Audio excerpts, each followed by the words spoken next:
Welcome, ladies and gentlemen, to weekend number 2 of the United Shore Professional Baseball League season. My name is Rich Borland, and I look forward to bringing you the action solo tonight here on the USPBL YouTube channel with occasional occurrences here by the one and only Matt Derry. After the first week of games, it is no coincidence that the hometown Unicorns have the best record in the league, sitting at 3-1, going into the matchup tonight versus the Westside Woolly Mammoths, as it's Meet the Unicorns night here at Jimmy John's Field.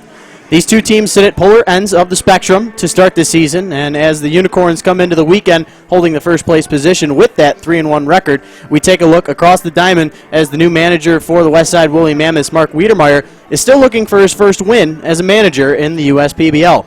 Thankfully for them, we are still too early in the season to worry about anything other than what is right in front of them this evening.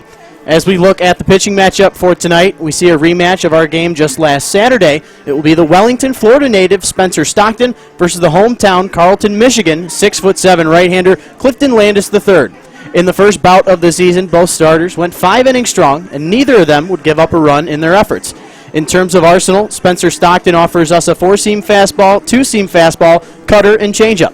He hails from Jacksonville University in the Division I school down there, and this past season he was appearing in 17 games, 92 2/3 innings pitched, with just a 3.59 ERA, an 8-6 record. But how about this? A 81 strikeout to 23 base on balls ratio. He was on the second team All-A-Sun, which is the Atlantic Sun Conference, his sophomore and junior years. And then on the other end, for the Mammoths, Clifton Landis III toes the rubber with just start number 2 in his USPBL career after pitching 18 games in relief last season. In 2018, Clifton Landis III had a 2-1 record with a 3.65 ERA in those 18 relief outings. In 24 2/3 innings pitched, he allowed 10 earned runs on 21 hits, with allowing just 9 base on balls while having 26 strikeouts. Then in terms of Landis, he has 3 pitches behind him. With a 4-seam fastball, he throws majority of the time on his first pitches while mixing in a splitter and a slider with the 60-40 split. He comes to us from Madonna University in the NAIA, but in the Great Lakes Summer League, he played there in 2017. A little bit more background on the Michigan native. From 2015 to 2018 at Madonna, he had a 3.07 ERA through 143-plus innings with 22 saves, 77 appearances, and he was primarily used as a reliever, but for just the second time in about a year's work, we've seen him start on the mound. And now to bring in some color analyst here, as he is so great at, Matt Derry. We welcome you to the booth and happy to have you. Hey, Rich, great to see you, my friend. A little Friday night action here. Like you mentioned before, a couple of very good pitchers getting their cracks at each other again tonight. Should be an interesting matchup for sure. Yeah, without a doubt, we're excited. Second weekend is upon us here at Jimmy John's Field in the 2019 season, and as we're getting ready for tonight's baseball game, we can bring you the lineups for the two teams, starting with the visiting Westside Woolly Mammoths. Starting in left field, leading off, Sonny Cortez. He's 2 for 8 on the season thus far. Steve Pasquale, the second baseman, he's batting second. Drew Kitson, a returner here for the Mammoths, playing in center field. He's number 19. Batting in the cleanup role tonight, the first baseman, Stephen Wells Jr. Batting fifth, the designated hitter, number 12, Ethan Whisker. Batting sixth, the third baseman tonight, number 20, Jake Barbie. Batting seventh, the shortstop, number 6, Ryan Dobson. Batting in the 8th spot, the right fielder, that is Ryan Rivera. And rounding out this West Side lineup, the catcher, Jackson Smith, who the USPBL lifers might recall a little feat that he completed at the end of the season last year. That's right. Playing all 9 positions in one game. That was something fun to watch without a doubt. And then turning it back over to the Unicorns, we have Dallas Oliver leading things off. He's the right fielder tonight. Kyle Bonicki, the second baseman, batting second. Batting third, the first baseman, Larry McCabe. In the cleanup role tonight, the left fielder this evening, not working behind the dish, that's number 8, Jimmy Latona. Batting in the 5th spot, the designated hitter, number 5, Dan Williams. He's off to one of the best starts in the USPBL thus far with a home run, 3 runs scored, and he's 5 for 14 on the season. Austin Maltby, batting 6th, doing the catching this evening. Colin Rideout over at the hot corner, he's batting 7th for the Corns tonight. Batting 8th, the center fielder, number 21, Dan Elliott. And then rounding out this lineup, number 13, the shortstop, Adrian Guzman. So as we're getting ready for baseball between these two teams on Meet the Unicorns night, as well as our Firework Friday special, it looks as if we're getting ready to announce the home team, the Unicorns. And kind of as that, goes down on the field there, Matt, What are some takeaways you've seen so far through the first weekend here at Jimmy John's Yeah, Field? you look at Utica, and it's about pitching. They don't have anybody. You mentioned before about Dan Williams hitting 357, and Larry McCabe's done a nice job in some limited at-bats, but it's not like they're setting the world on fire offensively, but they've got the pitching. They've got some guys who've done a very good job on the mound. We mentioned Stockton, Ologis, and others, and so the Unicorns notoriously have been a team over the first 4 years and the last couple under Jim Essie, and they just haven't been able to figure out. Won the championship years back when, quite honestly, right, Greg Grohl was at the time. So pitching is what wins. I think now.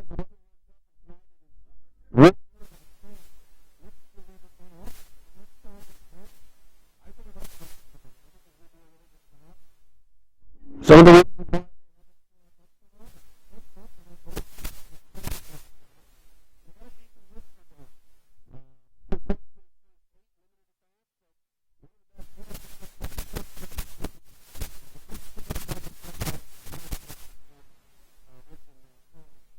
Yeah, Ethan Whisker, like you said, just 1 for 8 on the year, and that 1 hit is just a single. Does only have 1 strikeout this year, so he's at least making contact, but in terms of the overall spectrum, you really want to see a guy like that succeed, as he was one of the guys in the conversations last year as one of the few position players that might make it out of this league, as it is, of course, more of a pitching type of prospect that gets up out of here from Utica. But hey, you know what? We're excited forever what's next as we're getting ready there for the final part of the Utica announcements for their starting lineups getting through. But real quick before we get to the national anthem, one thing that's new about the field aspect of it, of course, the director of baseball operations, Justin Orenduff, and his crew raising the mound there by the 2 feet and 2 inches. 2 inches, Yep. excuse me. And talk a little bit about that and how that might affect how well the pitching's done so far. Well, I mean, I think the biggest reason why they wanted to raise the mound was not necessarily to make it even more of an advantage for pitchers, and it's been a pitcher's league, but the injury situation and saving guys' arms. We really only had one major injury. Hoppers, off the top of my head, he had that shoulder injury the year back to go, but so one injury through right, 3+ one years. major injury. So can't complain about that at all. exactly. So I think that they still want to have the pitchers have an advantage when it comes to keeping their arms okay. I do think it will be an advantage throughout the season. I think guys will have to get used to the fact that the pitchers are the mound is a little bit raised up. And that's what Justin Orenduff and the folks here do best, is work with some of these guys. So I'll be interested in seeing how that goes, Rich, throughout the summer. But I think now that the weather's warming up, we'll see some balls that were hit right on the screws last weekend that were warning track plays and warning track hits actually leave the ballpark. Love to hear it. Once again, Matt Derry, Rich Borland here with you. Matt, appreciate you joining the broadcast to at least get things going here tonight. All right, brother. Looks like we'll head down to the field for the national anthem when we come back. First pitch from Jimmy John's Field on this Firework Friday special.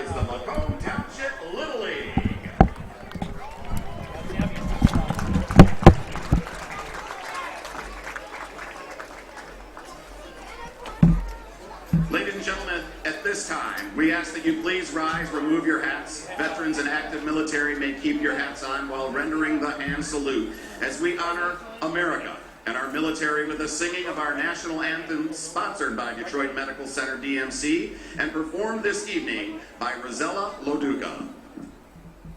Oh, say, can you see by the dawn's early light what so proudly we hailed, and the twilight's last gleaming, whose broad stripes and bright stars through the perilous fight, oh, the ramparts we watched were so gallantly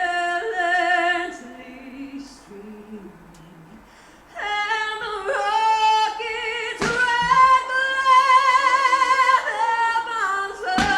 bursting in air gave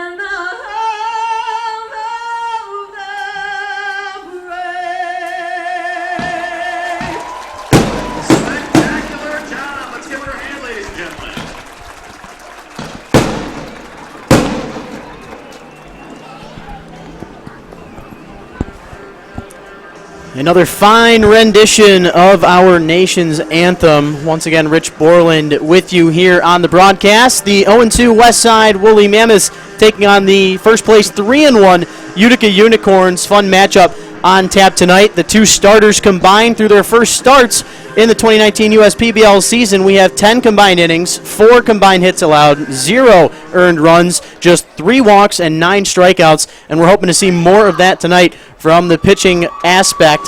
And then in terms of the offense, of course, not a ton of things to really get a hold of through just the first couple of games this season, but I talked with Matt Derry pregame about a couple of guys individually. We talked about Dan Williams on the season thus far, 5 for 14. He, of course, hitting .357, but outside of him, only Kyle Bonnecke over there with a .333 average, 5 for his first 15, but everybody else below that 300 mark. And then on the opposite end of it, for the Westside Woolly Mammoths, it's pretty much Ryan Dobson, who's 3 for 8. Other than that, there are 3 guys on this team that have multiple hits throughout the season thus far. Drew Kitson, the only Westside Woolly Mammoth with an extra base hit this year. He has 1 double and 1 home run on the year, but not one single Westside player has been able to reach past first base so far through their first 2 games. So for the case of Mark Wiedemeyer trying to get his first win as a manager in the USPBL, no better time than the present to get things going here on a Friday night that has just been an absolute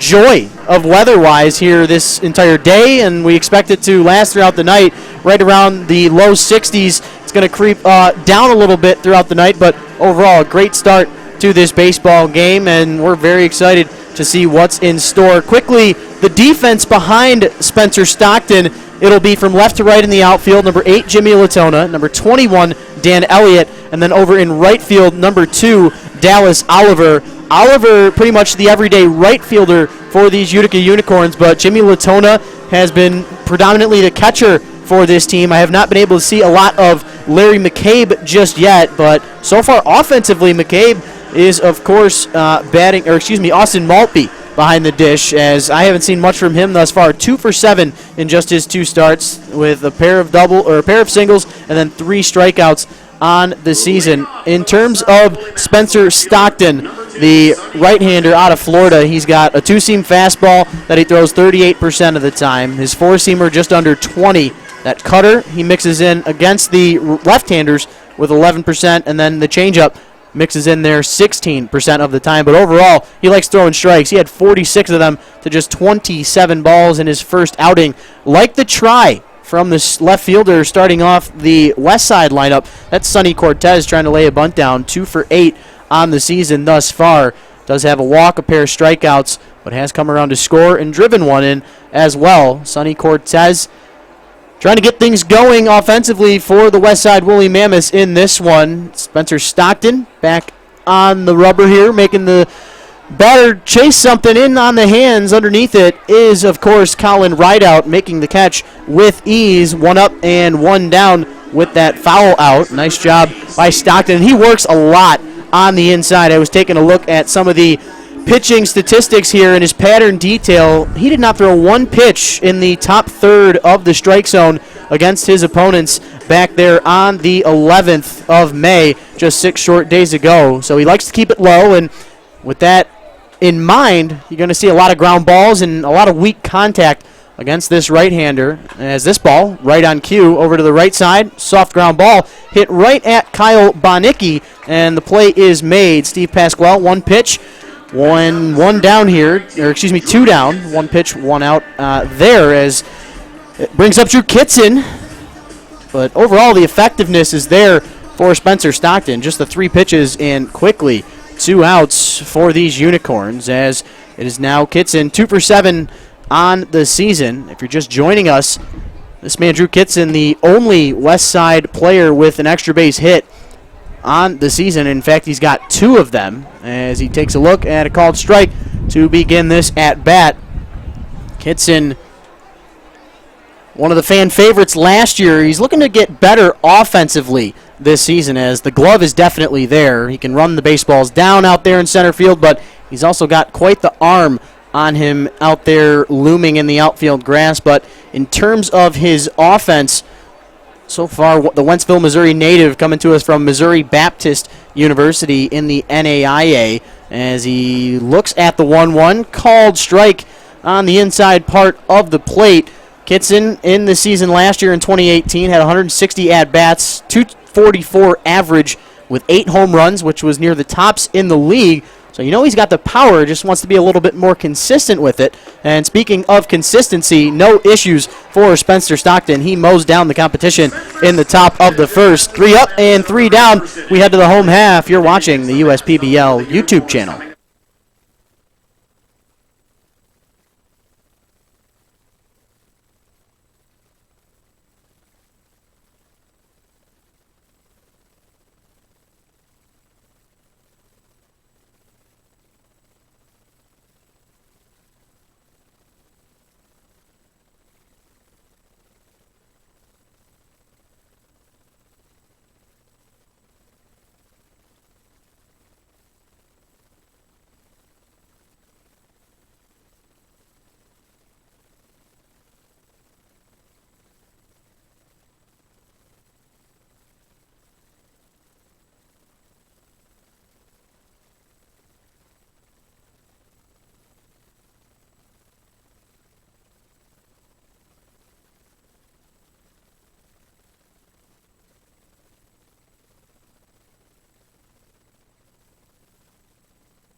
I want to welcome everybody back. We're through just a half inning of play on this gorgeous Friday night.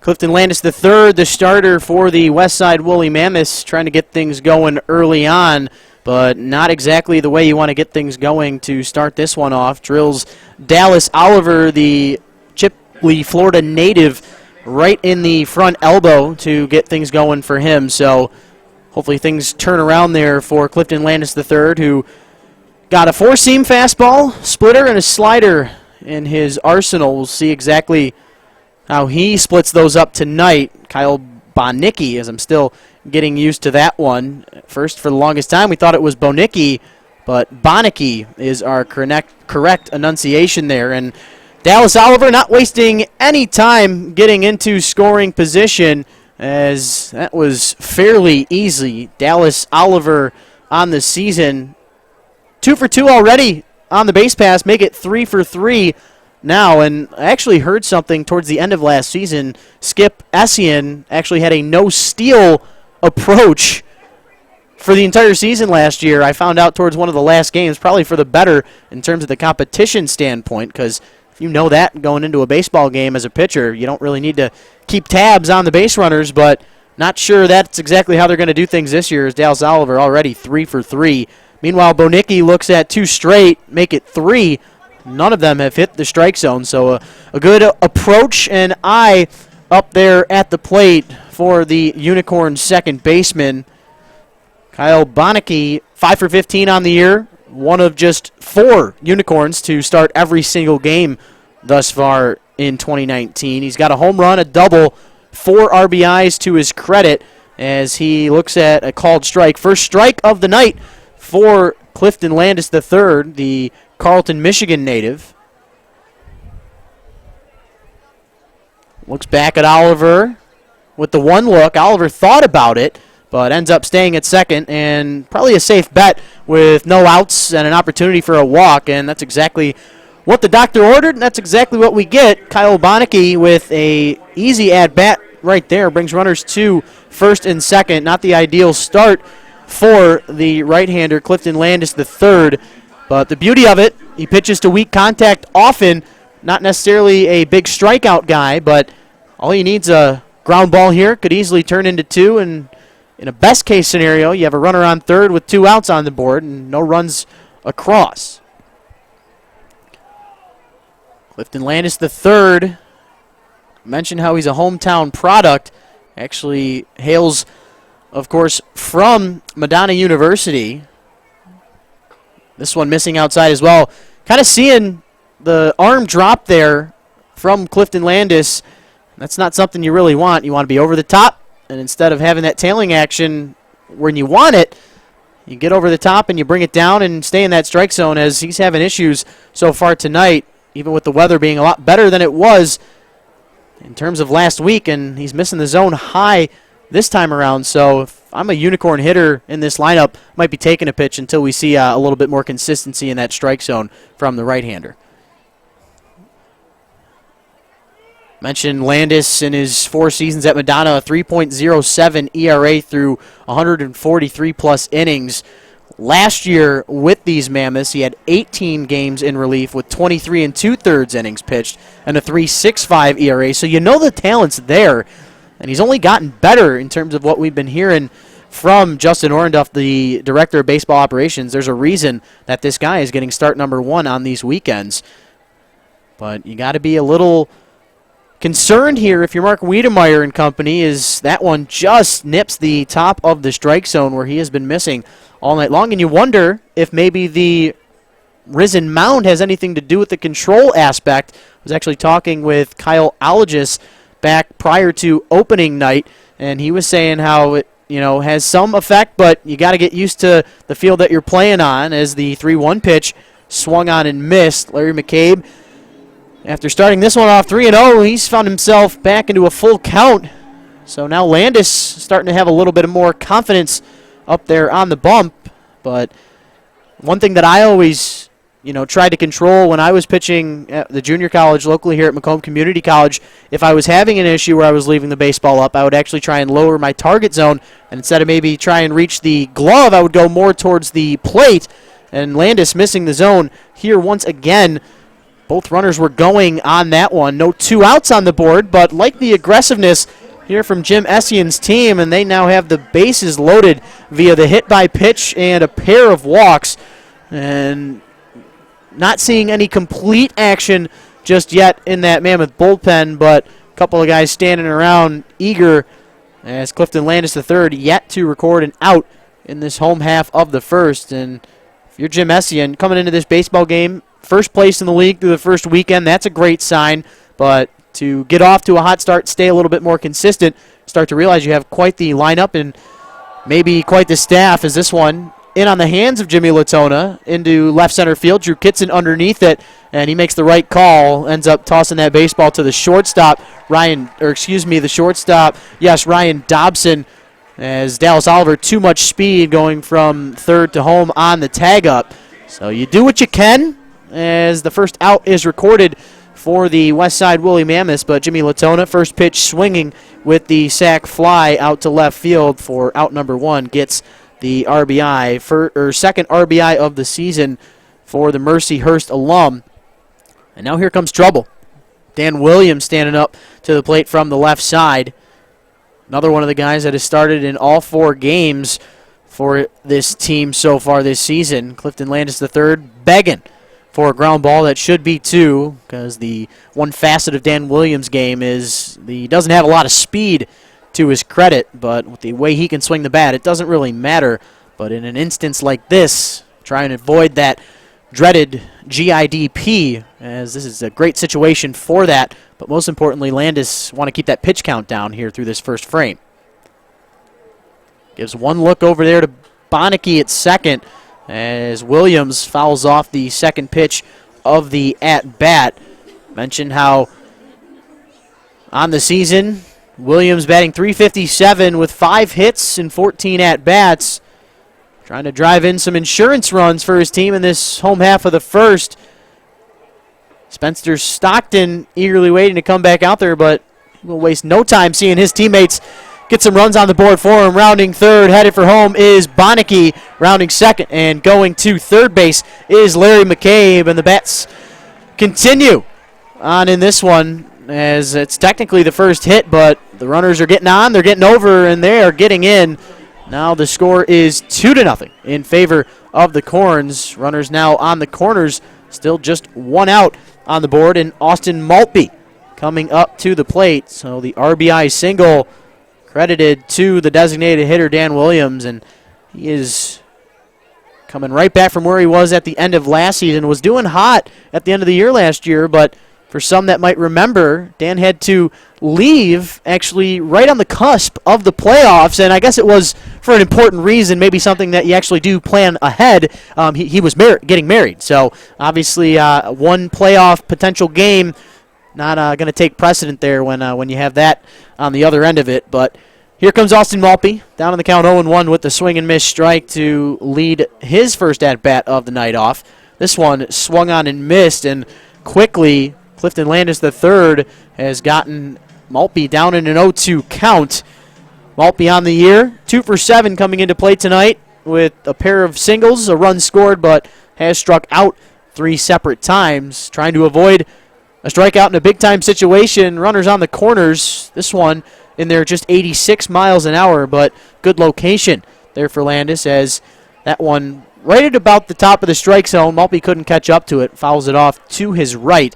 Defensively for the Mammoths from left to right in the outfield, Sonny Cortez, Drew Kitson, Ryan Rivera, Jake Barbie at the hot corner, Ryan Dobson at shortstop.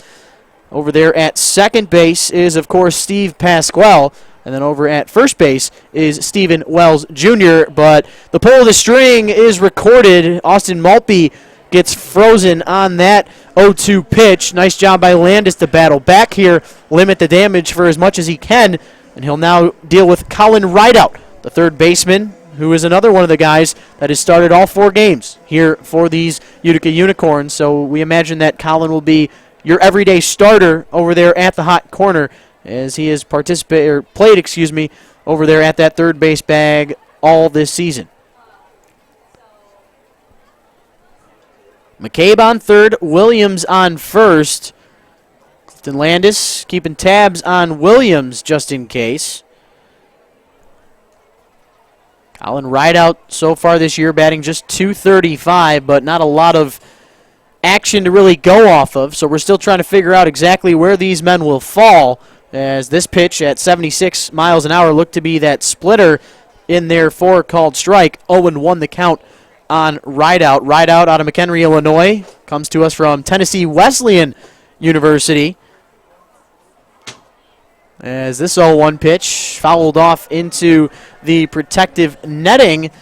Colin Rideout in the NAIA, so appeared in 61 games, 60 starts, hit .333 in the 2017 season with Tennessee Wesleyan. Also played in the Northwoods League for the Fond du Lac Dock Spiders.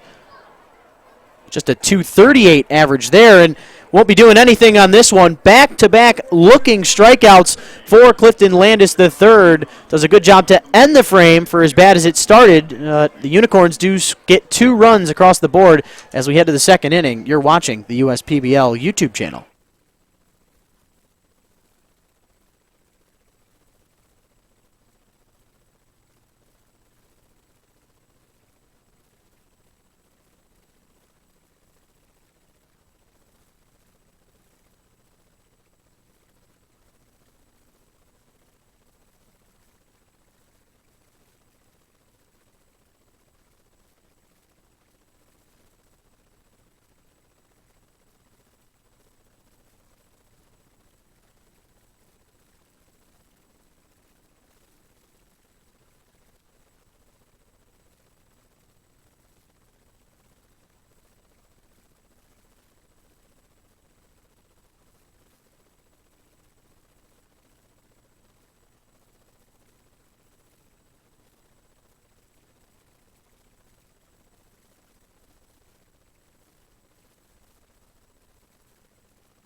We welcome you back, ladies and gentlemen, to the top of the second inning, and as we're getting back into it, we see a broken bat. Stephen Wells Jr.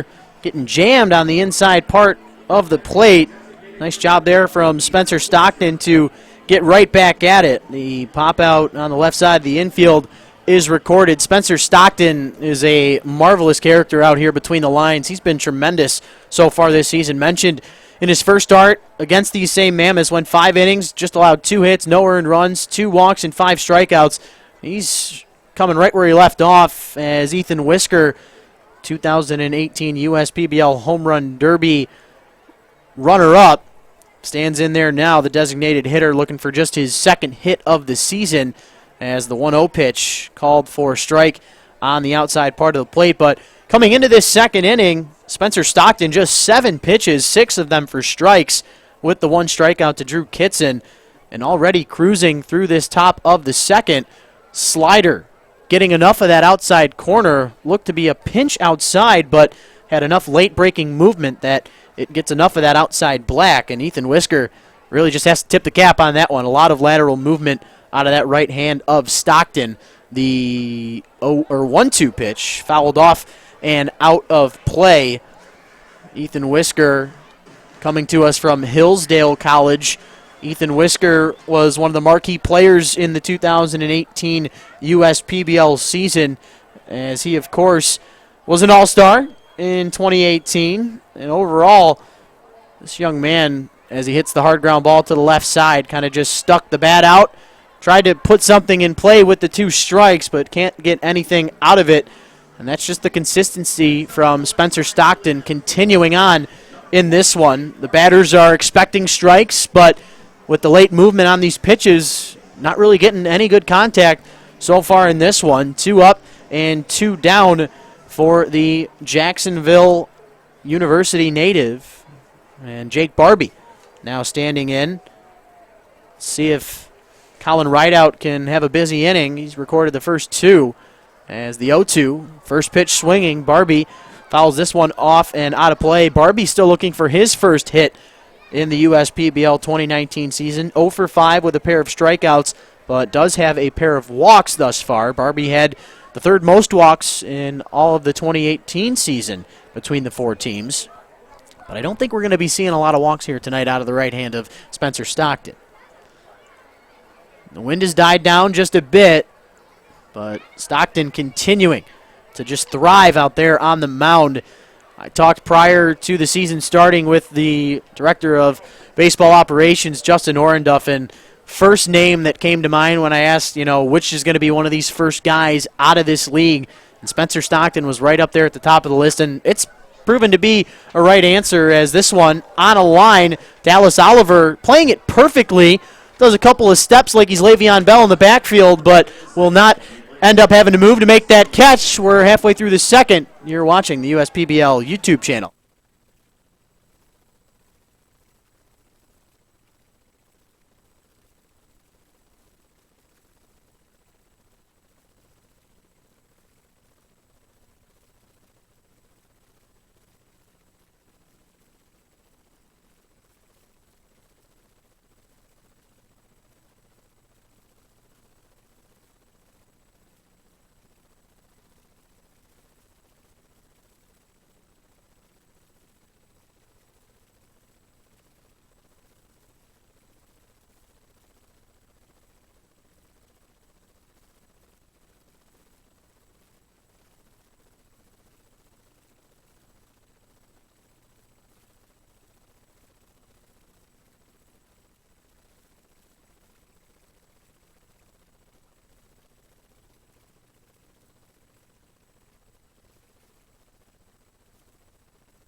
We welcome everybody back to the USPBL YouTube channel. Rich Borland with you. It'll be Dan Elliott, Adrian Guzman, and then back to the top of the Utica lineup to begin this home half of the second inning. Clifton Landis III trying to have a lot better second frame than he did the first, as Dan Elliott in the count at 1-1 now, but through the first frame, Clifton Landis III, 23 pitches, 10 for balls, 13 for strikes, had a pair of strikeouts and a pair of walks, but the Unicorns, of course, getting a pair of runs in that home half of the first inning, as quickly down in the count 1-2, Elliott trying to get his just third hit of the season. He is 2 for 11 with a trio of walks. This pitch outside corner, called strike 3. The center fielder can't believe it, but when you got 2 strikes on you, and we're not in the big leagues just yet, you got to be ready for anything along the inner or outer thirds of the plate. And Dan Elliott gets rung up on strikes, his 6th strikeout in 12 at-bats on the season. But I know Dan Elliott's got plenty of talent up there at the plate, and things are going to turn around there for the Mercyhurst alum as Adrian Guzman now standing in. Guzman on the season just 1 for 14 with a single, as he's made 3 starts in 4 games. Looks at called strike 1 to begin this at-bat. Adrian Guzman, the shortstop, more known for that glove, as he loves to pick him out there at the shortstop position. Quickly down in the count, 0-2. One of those guys where you take what you can get up at the plate, but your bread and butter is out there in that shortstop area. But, hey, when he gets on base, it always turns over to the top of the order, and he's got plenty of speed, so the Unicorns will take every advantage they can if Adrian Guzman can get out on the base pass. But a breaking ball, completely fooling the right-hander for out number 2. 2 up and 2 down for Clifton Landis III, looking a lot more like he had last Saturday night here in this second inning compared to the first. So we go back to the top of the order for the Unicorns. Of course, Dallas Oliver standing up there at the plate. Played for the Florida A&M Gators in Division I, same school as Brian Davis, the first baseman for the Eastside Diamond Hoppers, as Oliver last season, 18 games, a .381 average in 63 at-bats. He's a very aggressive hitter up there at the plate, but it shows with all the statistics that back it up. He had 4 home runs in 18 games, 12 RBIs, a .435 on-base percentage with 7 doubles. And how about this, a 1.118 OPS, which is sort of unheard of nowadays, as the 1-1 pitch misses in the dirt. Good job by Jackson Smith to drop down and keep that one around him. But thankfully for Clifton Landis III, nobody on the base pass in this inning. And this pitch just missing a bit low or outside. Dallas Oliver looked it all the way into the mitt, made sure that it was not going to be a pitch that he could have good contact on. Meanwhile, the 3-1, this one well outside, and for the second consecutive time, Dallas Oliver reaching base safely without a hit. First at-bat was drilled with the first pitch of the home half of the first, and earns it a little bit more in this time around as the 5-pitch walk gets the Unicorns a runner here in this home half of the second. And now Kyle Bonicky standing in. For the longest time, we thought it was Bonicki, but got a correction there, so hope the Bonickis are happy, hopefully, as we continue on in this home half of the second inning. And this one in the dirt, like the try there from Jackson Smith. Not a great pitch, but with him taking his momentum down that first base line, thought he could try the aggressive base runner in, of course, Dallas Oliver, as Bonicki trying to get his first hit of the night. Second time he could reach base safely as he came in to score after he was walked on 5 pitches back in the first frame. Clifton Landis III eagerly trying to get out of this inning without any damage and keep that Mammoth deficit at 2 runs. This ball getting away from the first baseman, Stephen Wells Jr., as Dallas Oliver undoubtedly will move up 180 feet, getting into scoring position over there at third base. And that's a situation where a man who is an aggressive base runner, you know he's got plenty of speed, which means pitchers, of course, think about you more.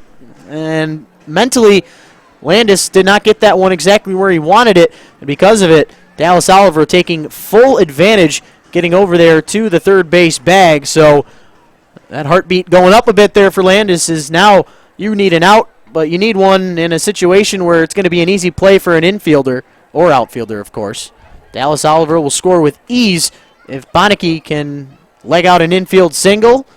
This ball, though, back up the middle. An easy job for Oliver to come in to score, but Bonneke doing a great job this season. That's hit number 6 in just 16 at-bats.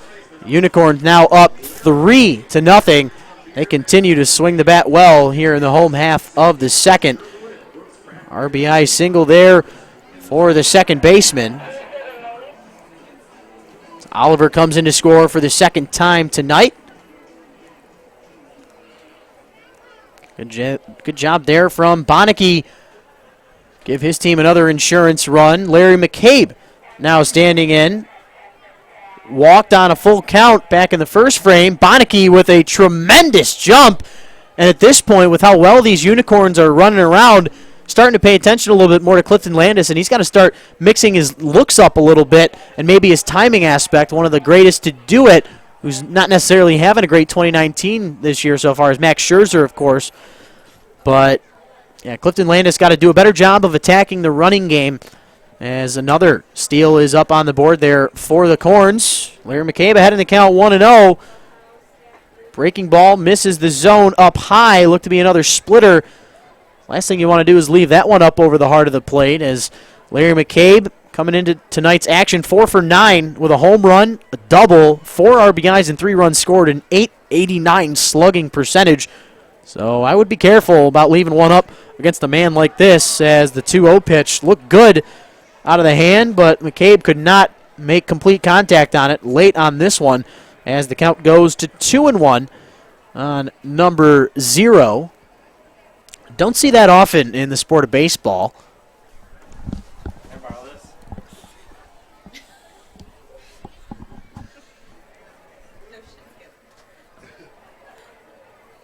The 2-1. Breaking ball in on the hands. Looks like Mr. Clifton Landis III is going to take it all on his own. And that'll be the inning, but not before the Corns can get another run across the board. It's 3-0 in favor of Utica. You're watching the USPBL YouTube channel.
Welcome back, ladies and gentlemen. Rich Borland with you. We are through 2 frames here on this Friday Fireworks Spectacular. Ryan Dobson, Ryan Rivera, Jackson Smith, the shortstop, right fielder, and catcher due up for these Westside Woolly Mammoths in the top of the 3rd inning. Mammoths still looking for their first victory on the season, as the first pitch to the shortstop is a strike on the outside corner. Dobson on the season is 3 for 8 with a trio of singles, has a 1 run scored on the year. Ryan Dobson, as he looks at another pitch, this one right in about the exact same spot as the first, another called strike on that outer third. Ryan Dobson, of course, one of many players already with affiliated experience as they try to get back to that level. Of course, Dobson with the Arizona Diamondbacks organization. 2018 stats, he had 57 games under his belt. Had a 274 average with 17 RBIs and 19 stolen bases as the 0-2 is fouled off and out of play. Dobson started really strong in short A ball with a 363 average, but struggled in the full A season with a 192 average. He's a 30th round draft pick by the Diamondbacks. Of course, attended Fresno State University as the ground ball in on the hands to the left side. Won't be an easy play for anybody but Adrian Guzman with the quick release, sort of a Jose Iglesias type of catch and throw. And that's exactly why he's standing there day in and day out at that shortstop position. But what a tremendous showing of athleticism there for the La Puente, California native. Adrian Guzman charged that baseball, gets it about right at the cusp of the infield grass and makes the throw on the run with that throw foot, wasting no time in between as Dobson is retired for out number 1 via the 6-3 putout. And now it's Ryan Rivera's turn, the right fielder, still looking for his first first hit of the 2019 season. He's over 2 thus far with a pair of strikeouts in just 2 games that he did not start. So a guy who's getting his first action in the starting lineup for Westside. Batting from the left side, swinging and missing at the 1-0 effort. Brings the count even at 1-1. Ryan Rivera, of course, coming to us in this USPBL season.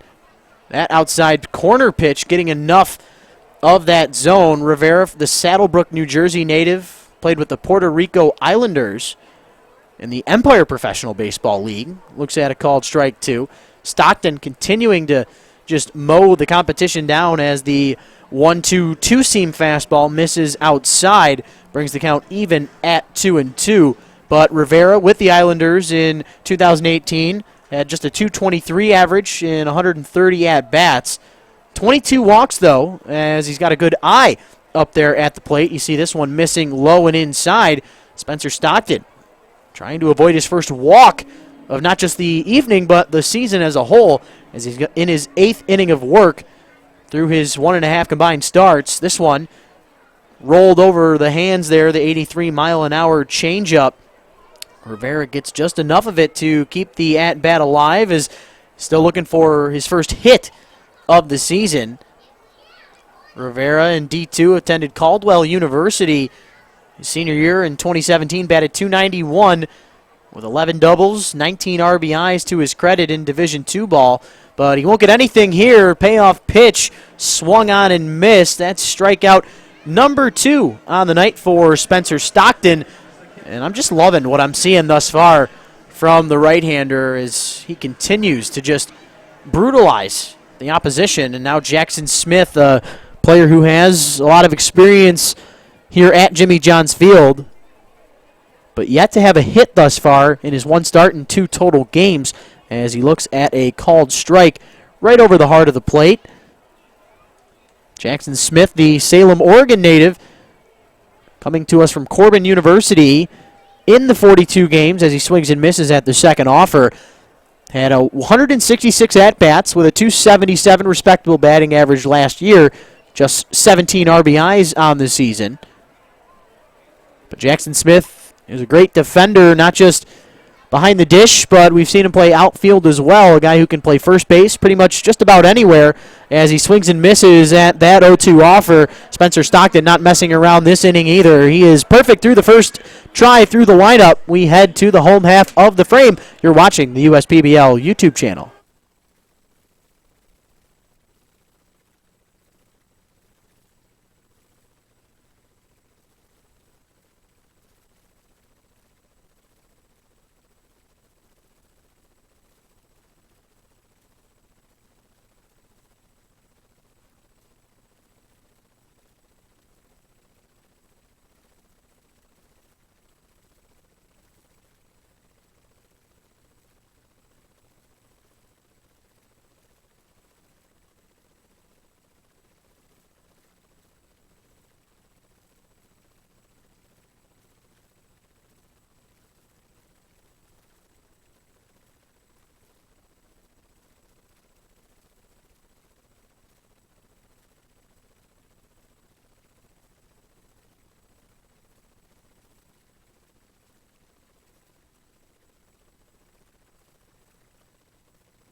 And we welcome everybody back to the USPBL YouTube channel. Rich Borland with you.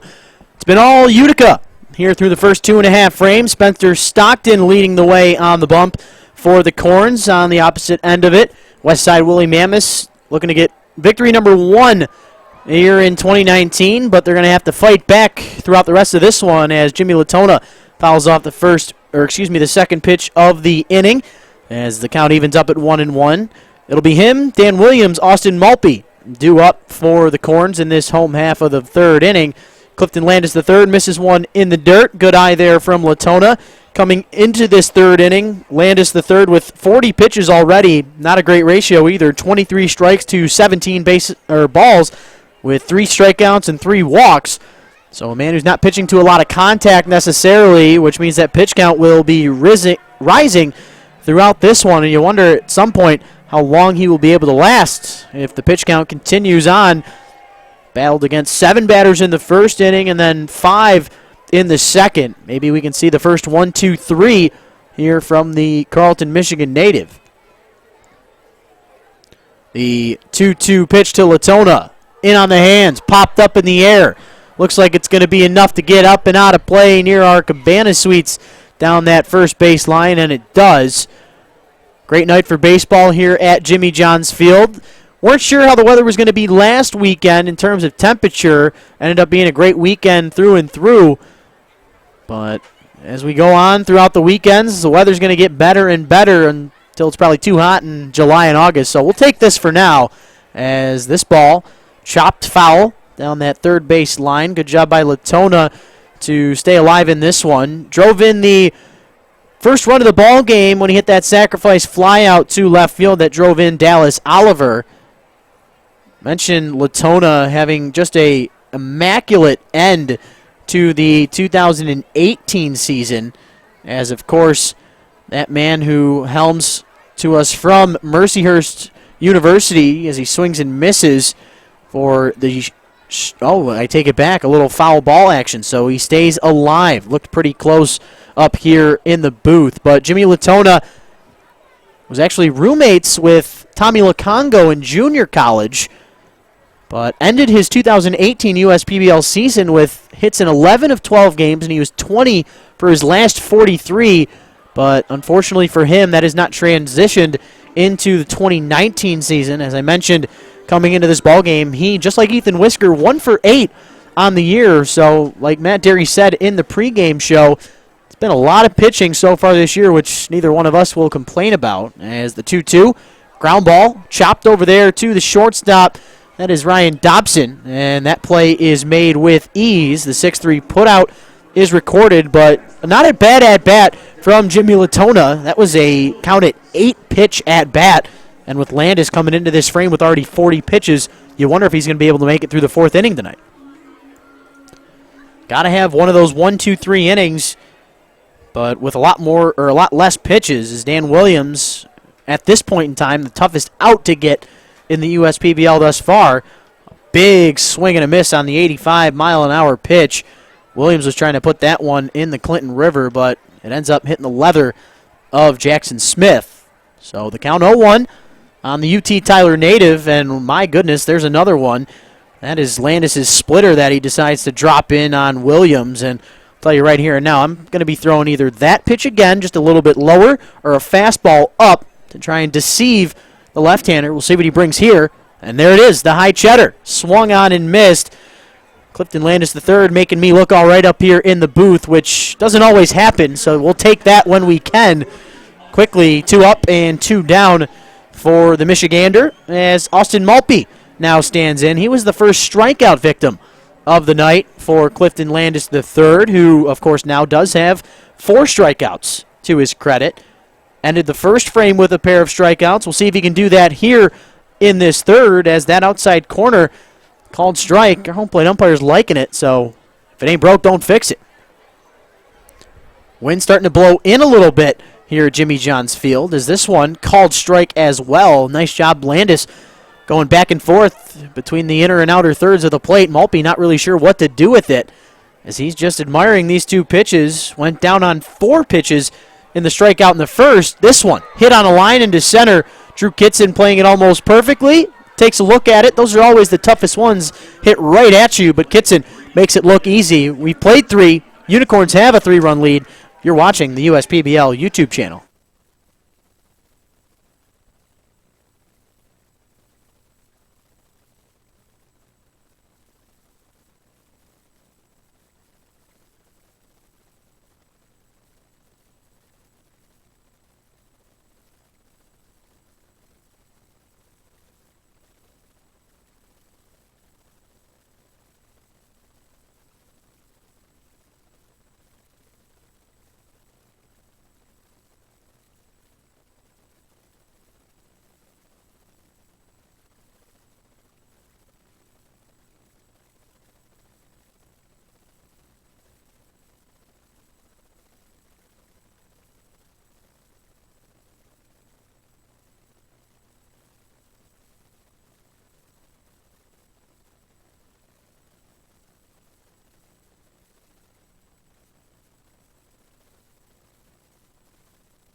Welcome back, ladies and gentlemen. Rich Borland, joined now by Matt Derry here for this top of the 4th inning. It's been all Utica through the first 3 frames, and majority of that reason has been Spencer Stockton, and he continues on right where he had left off. Before I can even tell you who's up to the plate, it's Sonny Cortez for the 2nd time tonight. First pitch swinging, ball in on the hands, and it goes right to the shortstop, Adrian Guzman, as Cortez popped out to the 3rd baseman in the first try and now pops out to the shortstop here for the 2nd at-bat. But overall, it's been Spencer Stockton, 29 pitches through 3 innings, 24 of them for strikes. Matt, what are you seeing here from Spencer? Well, he's just filling up the zone with strikes. Rich, you've been talking about it, inside, outside. He's now getting the outside strike from the home plate umpire, who may, just because he's in short sleeves and it's getting cold, start widening that zone a little bit. But this kid is very, very impressive. It's not like it's 94, 95 yet. I think he'll ramp up his velocity a little bit more as the season goes on. But, man, oh, man, he's tough to hit right now. He's tough to kind of grasp and see for the hitters, with the way he's sort of deceptive, and he's got 2 quick outs here in the 4th. Yeah, Steve Pasquale popping up to the right side of the infield, and I mean, you got to give credit where credit's due. He is one of the most important aspects of pitching, is being able to locate on the inner and outer thirds, and he's been doing a tremendous job of that so far tonight. The pitch selection is absolutely great. Now, I'm not sure if that is Austin Malpe or if it's someone in the dugout making those calls, but Spencer Stockton is, he's everything you want. He's got the control. The velocity will get there with, of course, the DVS program here at Jimmy John's Field with the USPBL, but it's that 2nd time through the lineup where you really start to see exactly what is going to be the story for the evening. But so far, so good. 2 up and 2 down to the first 2 hitters in this lineup, but Drew Kitson, not an easy guy to relinquish, as he is, of course, the only player on this Westside team, I mentioned it in the pregame show, to have any extra base hits this year, as he's got a home run and a double so far. The 1-1 pitch, there it is, that outside fastball. Oh. And these guys are just sitting there looking at it all night long. At some point, you got to stick the bat out and make something happen. You do. You got to make an adjustment. You got to poke one into the opposite field. I think, early in the season, especially a guy like Drew Kitson, who's more of a pull hitter than anything else, you've got to make an adjustment. And this kid fills up the strike zone like we talked about. Talked to John Dabrowski, one of the coaches for the Unicorns, pregame about it. And he said, yeah, he's a strike thrower, but you'd figure for that there'd be some traffic on the base pass. So far, nothing doing, and there's another one. It's unbelievable. Well, Matt, I wish you could have stayed a little bit longer, but Spencer just continues to mow down the competition. Maybe we'll have you for another half inning later on down the road, but we'll see you down there on the concourse there for our next promotion. But we're through 3.5 at Jimmy John's Field. Unicorns trying to bring some more insurance to their 3-run lead. You're watching the USPBL YouTube channel.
And welcome back, everybody. Rich Borland alongside with you.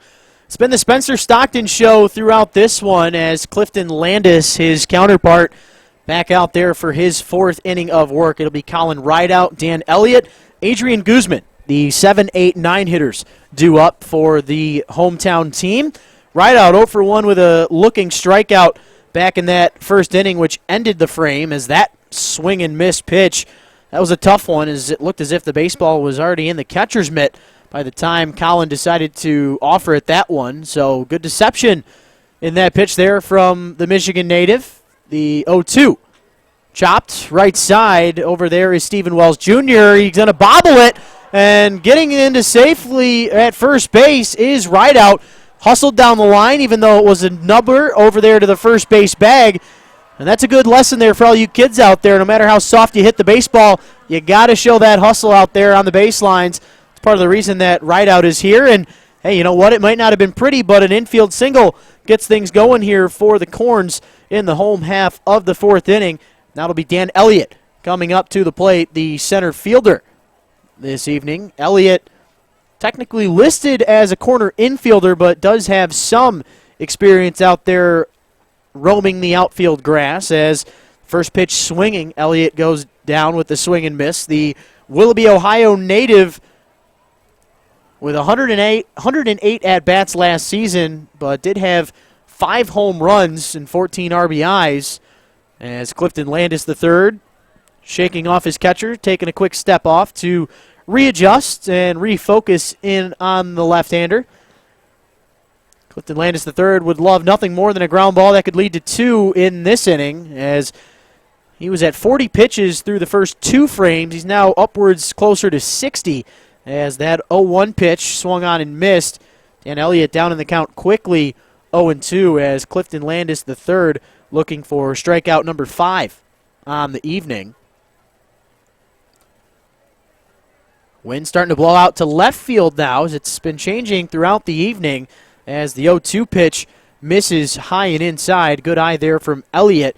We saw Clifton Landis go upstairs to retire Dan Williams, which has not been an easy out so far in the previous frame. See if he tries to bring that splitter back downstairs this time around. Instead, in on the hands, looked to be the 4-seam fastball. Good job by Elliott to get just enough, stay alive in this one, and be ready for any mistake that Landis might offer him. Over on first base is Rideout. Rideout on the season doesn't have any stolen base attempts so far, as Elliott continues to stay alive. Pulled the head just a bit there, but doing just enough at the moment to stay alive in this at-bat. Mentioned coming into today's contest, Unicorns in first place with that 3-1 record. Mammoths at the bottom of it with the 0-2 record so far. The 1-2 from Landis. Breaking ball just missing upstairs. A good job to change the eye level, as the last couple of pitches had been in the dirt. But Elliott does not pull the string, stays alive, and that's what's going to differentiate you from an okay hitter to a good one, as he's now ready for the 2-2. Breaking ball, missing inside. That looked to be the splitter out of the hand of Clifton Landis III. Dan Elliott flew out to center field to start the second inning, trying to get a runner into scoring position any way he can. Worst case scenario, you hit a ground ball to the right side. It's this one, swung on and missed. Maybe a strike him out, throw him out. Instead, goes out into center field, as they almost get two for the price of one. But instead, it will be a stolen base there for Rideout.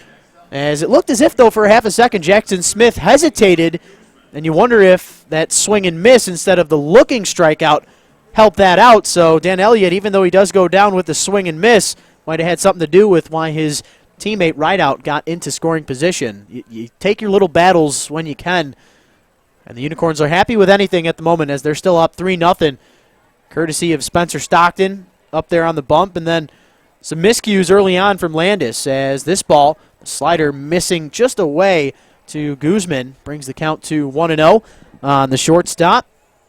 Was a victim of a strikeout for out number 2 back in the second inning on 3 straight pitches. But he had a tremendous play on a slow ground ball back in the second inning, as this one hit high into shallow right center field. Underneath it is, of course, the second baseman. That is Steve Pasquale. And that is good enough for out number 2, as, of course, our fan favorite, JJ the Field General, out there doing what he does best, collecting those baseball bats for the players, as Guzman pops out to second base for out number 2, as we transition back to the top of the order in Dallas Oliver, who's yet to have been retired today, but at the same time looking for his first hit. Hit by pitch, came around to score after a stolen base in the first, and then reached around the bases with a base on balls and an RBI single from Kyle Bonneke back in the second inning. So we'll see what he can do here in the fourth. First pitch swinging, as he usually is, as he's probably, in my opinion, the most aggressive hitter in the USPBL, and it shows.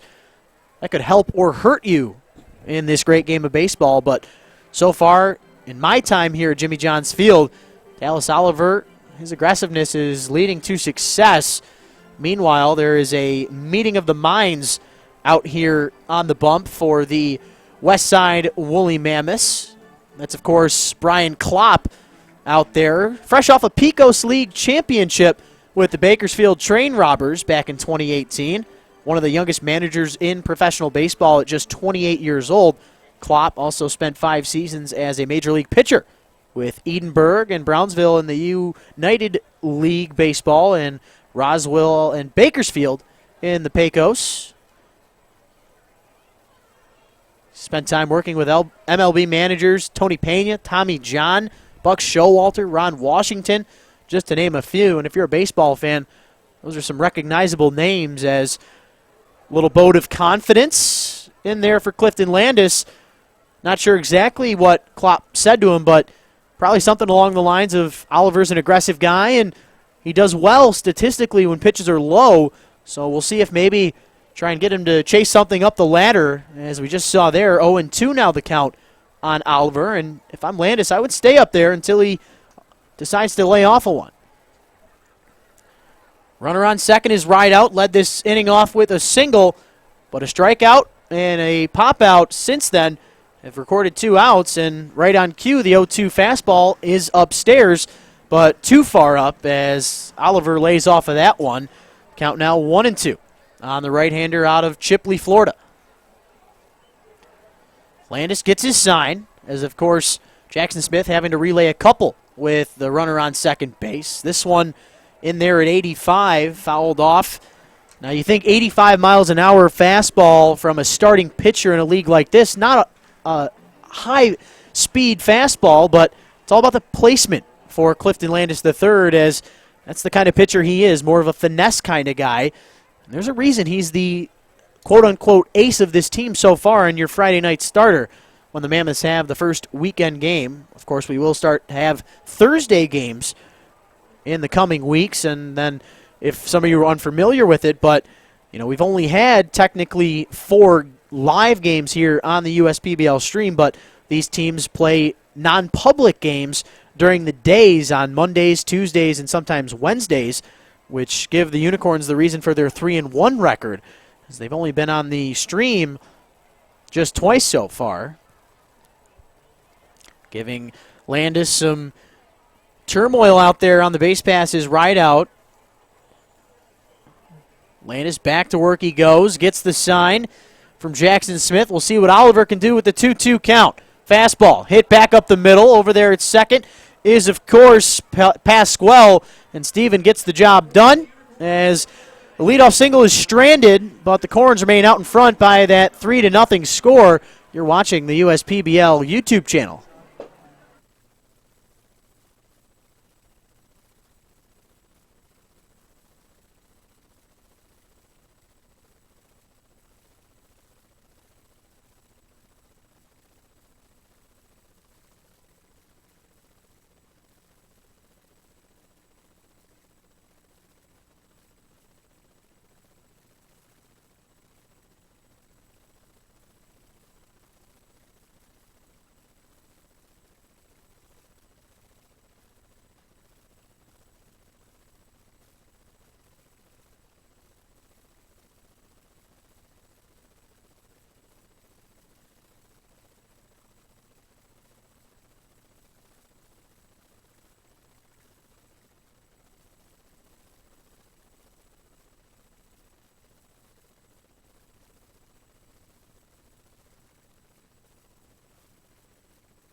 And we want to welcome everybody back into the booth here at Jimmy John's Field. We are through 4 innings of play at the ballpark. It'll be Stephen Wells Jr., Ethan Whisker, Jake Barbie, the heart of this Westside lineup for Spencer Stockton. But just 37 pitches through the first 4 frames.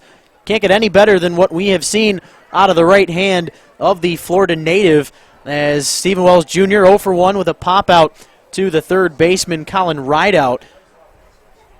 So far, so good for the right-hander. 4 strikeouts, no walks. Big goose egg up in one of the categories on the scoreboard as well. But we'll get into more detail as the night goes on. As down in the count quickly, Stephen Wells Jr., it's 1-2. He swung and put the ball into play on his first pitch that he saw tonight. So a good job to force Stockton to throw a couple more, but no issue whatsoever as the ball is dropped by Maltby. But Wells gives up on it, and that is another strikeout, number 5 on the night for the right-hander as he continues to just trek through the competition. Ethan Whisker now standing in. Whisker, a fan favorite here at the ballpark. The Hillsdale College product, or should I say legend, up to the plate now. Whisker looks at a ball to start off this at-bat. Not something we have said throughout the night all too often.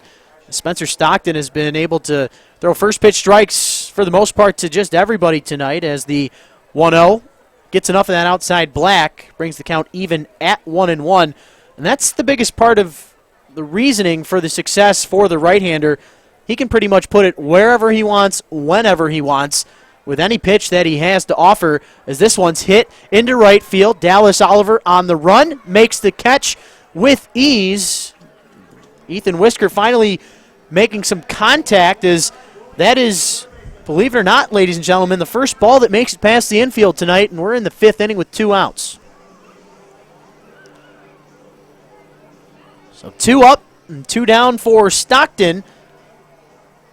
And you know what? I take that back because I didn't see the fly out, but speak of the devil, Jake Barbie did line out to Dallas Oliver in his last at-bat that ended the 2nd frame. So Dallas Oliver, the only outfielder with some type of action so far this evening, as the sun officially has set here in Utica on a gorgeous Friday night, as Austin Malpe has to protect our home plate umpire with that one. Maybe the first miscue from Stockton all night, as Barbie looks at ball number 1. Barbie still looking for his first hit of the 2019 USPBL season. 0 for 6 now with that line out to right field. This one popped up. Looks like it's going to have enough to stay in the park, but getting just about as far as it could without Colin Rideout being able to make a play. That one goes right where the end of the Unicorn dugout is. Would have been a high-caliber type of play if Rideout was able to get there.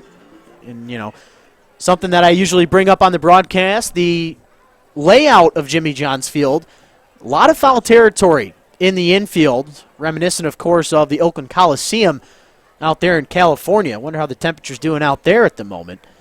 As Barbie ready for the 1-1.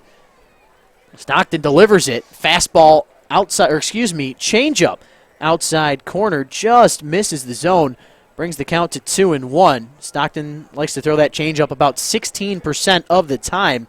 Takes a deep breath, gets the sign from Malpe. The step, the kick, the push. Swung on and missed, 82 miles an hour. That one looked to be the changeup once again. So if you're Barbie, you see back-to-back changeup after a series of fastballs. Would not be surprised to see maybe the cutter in on the hands here to change up speeds once again. And worst case scenario, you get a weak ground ball. Stockton, the 2-2. There is that cutter over the heart of the plate, though. Not exactly where Stockton might have wanted it. But either way, after back-to-back changeups, Barbie late on that fastball. So a good changing of directions in terms of the inner and outer thirds of the plate, but also doing a good job deceiving these hitters with the speed. Stockton's got pretty much everything you want here, as the 2-2 pitch. Fastball right down Broadway at 90 miles an hour. Barbie swings and misses, and that is strikeout number 6 on the night for Stockton. We are through 4.5. You head to the home half of the 5th. You're watching the USPBL YouTube channel.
And welcome back, ladies and gentlemen. Rich Borland alongside you for tonight's broadcast. First batter for the Unicorns in the home half of the fifth, it's Kyle Bonneke. Bonneke, a great night thus far. A walk, a run scored in the first inning, a single with also driving in a run in the second. Ground ball hit to the right side. Over there, of course, is Pasquale. Steven makes the play with ease as we end the fourth inning offensively for the Corns. We started the same way with the ground out to second base. One up and one down. And I might as well mention the new arm on the mound for the Westside Woolly Mammoths. That, of course, Thomas Murator. Thomas Murator with these Westside Woolly Mammoths. He's got already one appearance in relief, or excuse me, 2 appearances in relief. Does have an 0-1 record through 2 2/3 innings pitched. Has allowed 2 earned runs on 3 hits. He's also allowed 3 walks, but does have 4 strikeouts to his credit, as Larry McCabe now standing in, swinging and missing at the first offer that he sees. McCabe 0 for 1 on the night with a ground out back to the pitcher, and then a base on balls back in the first frame. Mentioned on McCabe with 4 hits and 9 at-bats coming into play tonight. The 0-1 breaking in there for swing and miss strike 2. McCabe having an issue getting used to the new arm out there on the bump, as Murator looking really sharp in his first try this evening. Murator on the 0-2. In the dirt. That one gets away, but with nobody on base, doesn't necessarily matter, as Murator coming to us all the way from, as this loads, of course, all the way from Mamaroneck, New York. Say that one 5 times fast. Comes to us from Lesley University.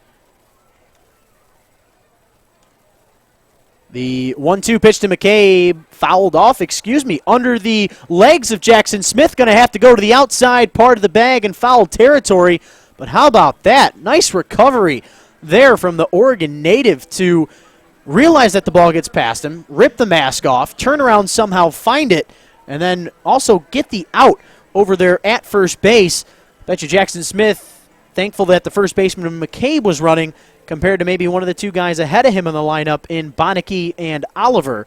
But the 2-3 putout is recorded for out number 2. Nice job there from Murator, and it looks like this inning is going to get out of the way pretty quickly. The shortstop over there, that of course Ryan Dobson making the play. Nice job from Murator to make a quick inning in the home half of the fifth. 3 outs, 3 at-bats.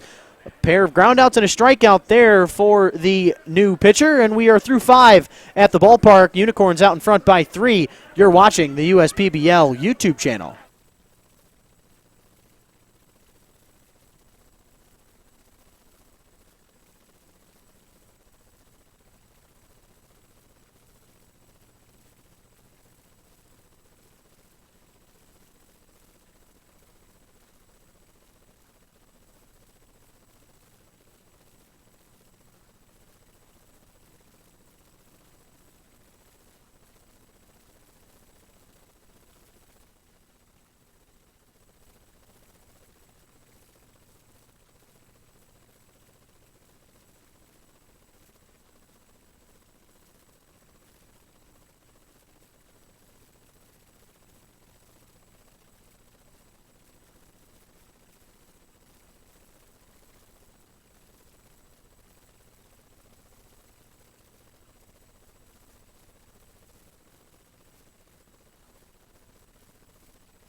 And ladies and gentlemen, as we get back onto the broadcast, the perfect game is out of it for Spencer Stockton here in this top of the 6th inning, as Ryan Dobson, the first crack of the bat for a base hit in this top of the 6th inning. Unfortunate for Stockton. You got to love that. 15 consecutive hitters had been retired, as now Ryan Rivera coming up to the plate. But overall, Stockton, tremendous stuff thus far, as he's trying to take care of Dobson at first base as quick as Dobson got onto the baseball, or onto the bag, as that just kind of took a little bit of the wind out of the sails here up in the broadcast booth. I was excited to see what was next, but Dobson ends up taking care of the no-hitter and perfect game that was intact. But now it's Ryan Rivera's turn as he looks at a ball to begin this at-bat. Loved what we saw, though, from Stockton throughout the night thus far. He had 6 Ks on just 50 pitches coming into this frame. And you never know. Might have just one small bump in the road if he can continue to cruise on. Not necessarily all about how you do when you're succeeding. It's how you do when you fight back from adversity.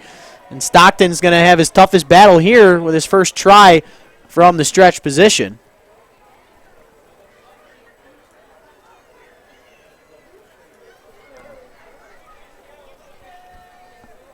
This one in the dirt. Rivera now in front of the count, 2-1.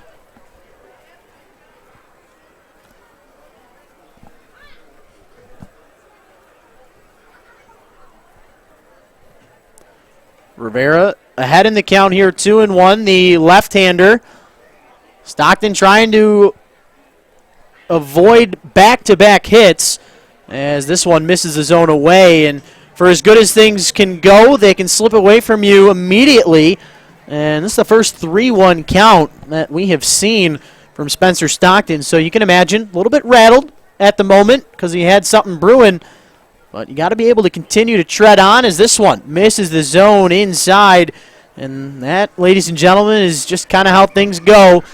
When you got everything, things are going great. And then you have a moment where you allow yourself to maybe not necessarily lose focus, but a good job by Dobson to get things going for these Westside Woolly Mammoths with the base knock into right field. And now we'll see if the Mammoths can string something together. Tying run now up at the plate. Jackson Smith, the 9-hole hitter, trying to avoid back-to-back strikeouts as he swung and missed to end the top of the 3rd. Looks at a called strike to begin this at-bat.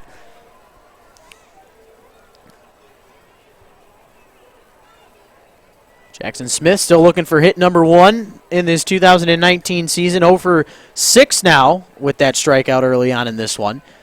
Change up there from Stockton. Misses the zone, evens the count up at 1-1.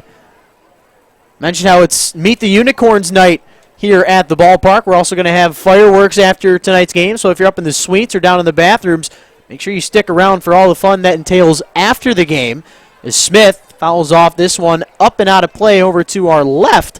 And as we look at the rest of the schedule for the weekend, tomorrow we have a crosstown rivalry, Eastside versus Westside. It'll be the WCSX Classic Rock Saturday. We'll have also Armed Forces Day and also the Live Bullet Detroit Band in attendance. Mammoths with back-to-back nights here at the ballpark as Stockton lifts that leg up. Tried to see if the runner at second, Dobson, was thinking about going anywhere on that 1-2 pitch. Instead, count remains, and Stockton back to work he goes. Fastball outside corner, swung on and missed. Jackson Smith, victim number 7 on the day for Stockton. That's good enough just for out number 1 here in the top of the 6th. And we go back to the top. Sonny Cortez up to the plate. If my name is either Adrian Guzman or Colin Rideout, I'd be ready for anything, as he's popped out twice to the left side of the infield, 1 to each of those young men. Cortez, has batted at the top of this lineup in every game, or excuse me, both games, I should say, for the Mammoths, as they're 0-2 on the season, still looking for that first victory under new manager Mark Wiedermeyer. Haven't gotten into complete detail about our new manager this weekend at all as this ball rolled over to the right side out of play. Mark Wiedemeyer, the manager, joins the USPBL with over 35 years of coaching and scouting experience, including 2 seasons with the Washington Nationals as the defensive positioning coach under Matt Williams. In his first season with the Nationals, Wiedemeyer was a part of the team that actually won the NL East Division, holding the best record in the NL, 99-66, but fell to the eventual World Series champion San Francisco Giants in the division series as Cortez looks at ball 2, count now at 2-1. But before his time with the Nationals, Wiedemeyer worked actually with the Arizona Diamondbacks, also the Royals in Kansas City, California Angels as Cortez looks at called strike 2 to even the count up at 2 apiece. I'm going to keep going here, though. The Angels, as well as the Cleveland Indians, Chicago White Sox, LA Dodgers, holding a litany of scouting and coaching positions. This one hit hard, but it ends up hitting the grass for a slow ground ball. Colin Rideout with nothing to do with it except pick it up with the bare hand to retire the speedster Cortez, and he does just that. Runners do move up 90 feet closer into scoring, so your unconventional bunt there with 1 out.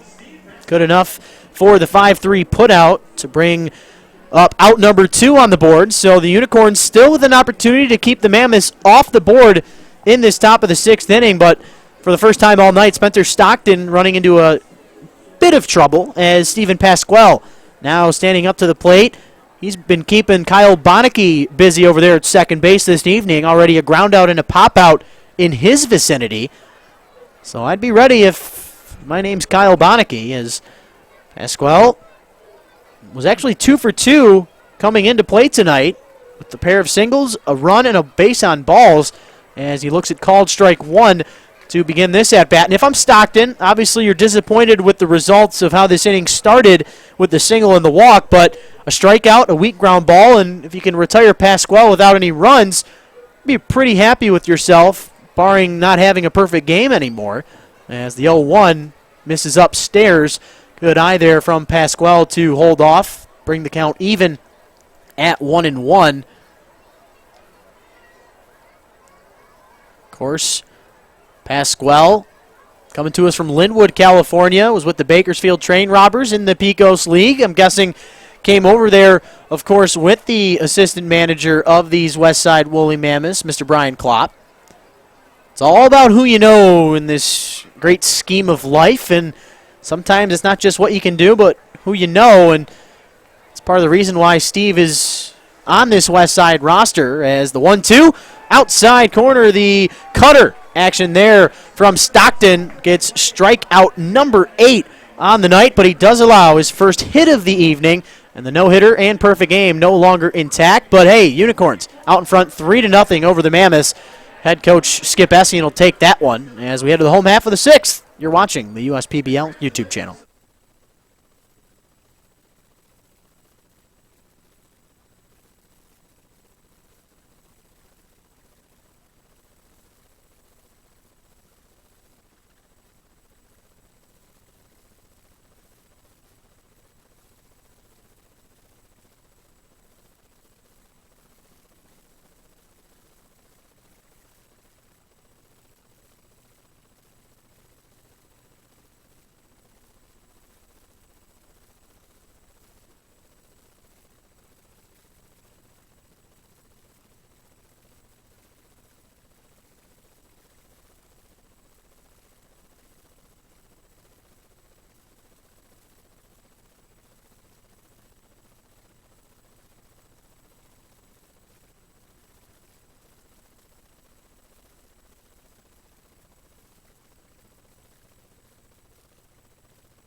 And we want to welcome everybody back to the broadcast. Rich Borland here with you. Thomas Murator, the Mamaroneck, New York native, back out there for his second inning of work. Not necessarily the result that he wants, getting things going here in the home half of the sixth inning. Actually gets a piece of Dan Williams as the designated hitter reaches base safely with the hit by pitch to begin this home half. Now Austin Maltby coming up to the plate 0 for 2 with a strikeout looking, and then a line out to dead center field so far through this one. Dan Williams over there on the first base bag. Thomas Murator mentioned how this is outing number 3 on the season for the right-hander, coming into play today with that 6.75 ERA, but that going down a bit here tonight thus far.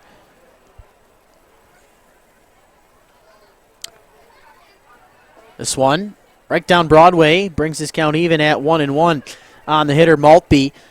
Murator played in Division III with Lesley University in Massachusetts. 4 years in college, 50 games, 280 innings pitched, record of 27-14. How about this? 21 complete games, 3.50 ERA with 234 strikeouts, as he's going to have only one play to make. A little nubber off the end of the bat, trickles to the right side of the infield, and that'll move a runner into scoring position in Dan Williams, but Maltby is retired via the 1-3 putout. Good enough for out number 1. Now Colin Rideout coming up to the plate. Single to start off the 4th inning, but this is his first opportunity with runner in scoring position since that first inning, back when the Corns put up 2 of their 3 runs. Rideout's 4 of 17 coming into play tonight with 4 runs under his belt. Looks at ball 1 to begin this at bat. Colin Rideout, number 10 here for these Unicorns. Coming to us from McHenry, Illinois. The 1-0. Swung on and missed, 85 miles an hour, as that one evens his count up at 1-1. Mentioned coming into play tonight, Unicorns in first place, Mammoths in 4th. Too early to tell exactly where these teams are going to end up going into the playoffs when we get all the way to September, but so far it's been a lot of very strong pitching here in the USPBL, and at the top of that list is Spencer Stockton. At the moment, he's been cruising through 6th, minus the blemish to start the last frame with the single from Dobson and the walk from Rivera. Count 1-2 on Rideout, the third baseman, trying to avoid his second strikeout of the night. Breaking ball, looked like it almost got a piece of the third baseman, but he turns out of the way of that one in time. He's not trying to get hit. He's trying to make something happen himself. As Murator, in his second inning of work, the only blemish, that hit by pitch with Williams out there at second base. The 2-2. Swung on, missed, 87 miles an hour. The fastball chased, good enough for out number 2. Feel a lot less pressure here if you're Murator after that leadoff hit by pitch. Good job to limit the damage. A soft ground ball off the bat of Austin Maltby, and Colin Rideout getting taken care of with 5 pitches in the strikeout. Second strikeout there for the right-hander. And here comes Dan Elliott, looking for his first hit of the evening. Flew out to center to start his night in the second. Struck out swinging, missing on an 8-pitch at-bat, but here's the first hit of the evening. Will it transition into a run? The big fella rounding third, headed for home. We're going to have a play at the plate, holding on to the baseball. Great throw to get the third and final out, and a much-needed out as the Corns are trying to go up 4-0, but not because of Sonny Cortez. A nice play there from the left fielder keeps this one a 3-run game. You're watching the USPBL YouTube channel.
Welcome back, ladies and gentlemen. We're through 6 here at Jimmy John's Field. It'll be Drew Kitson, Stephen Wells Jr., Ethan Whisker due up for Westside here in this top of the 7th inning, still looking for their first run of the ball game. Drew Kitson on the night trying to avoid the dreaded sombrero as he's 0 for 2 with a pair of strikeouts as the 0-1 pitch missing high and inside. But overall, Spencer Stockton has been the story going into this now 7th inning. Coming into the frame with under 70 pitches thrown in this contest as the 1-1 misses the zone, a tad low and inside. But up until that 6th inning, he was absolutely cruising through the competition. And even though he did allow 2 base runners in the 6th, he got through them with a pair of strikeouts and a ground out after the fact. So not only can he do well when things are going, but in the heat of adversity, doing a good job as well and trying to find himself again here in this top of the 7th inning. If he can retire Kitson, would be strikeout number 9 on the night. The 2-2. Maltby can't hold on to it. So that one, just getting a piece of it, was Kitson. Just 1 walk and 8 strikeouts through the first 6 frames. Stockton in his previous start went just 5 innings, had 2 walks, but only allowed 2 hits. So he's right on par from last week, but amped up a little bit in his second start as the 2-2 fastball misses away. That one gets away from the Wellington, Florida native.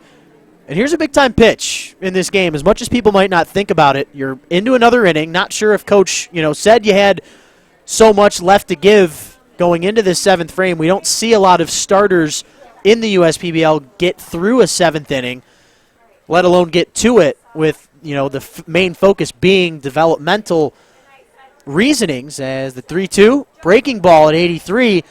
Great pitch there from Stockton to mix it up. Don't see off-speed stuff necessarily too often on the payoff pitch, but he ends up retiring Kitson with that fly ball to right field. I was talking to Justin Orenduff, the director of baseball operations, prior to his first start, and he said he probably wouldn't go any more than 75 pitches. It's right around where Stockton is at the moment.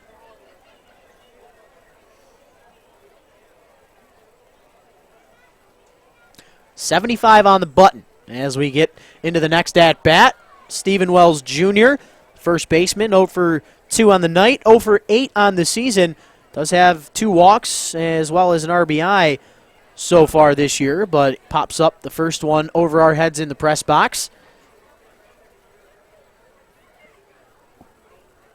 Not a ton of action necessarily going on in the Utica bullpen, but there is one left-hander out there standing on the rubber waiting his turn and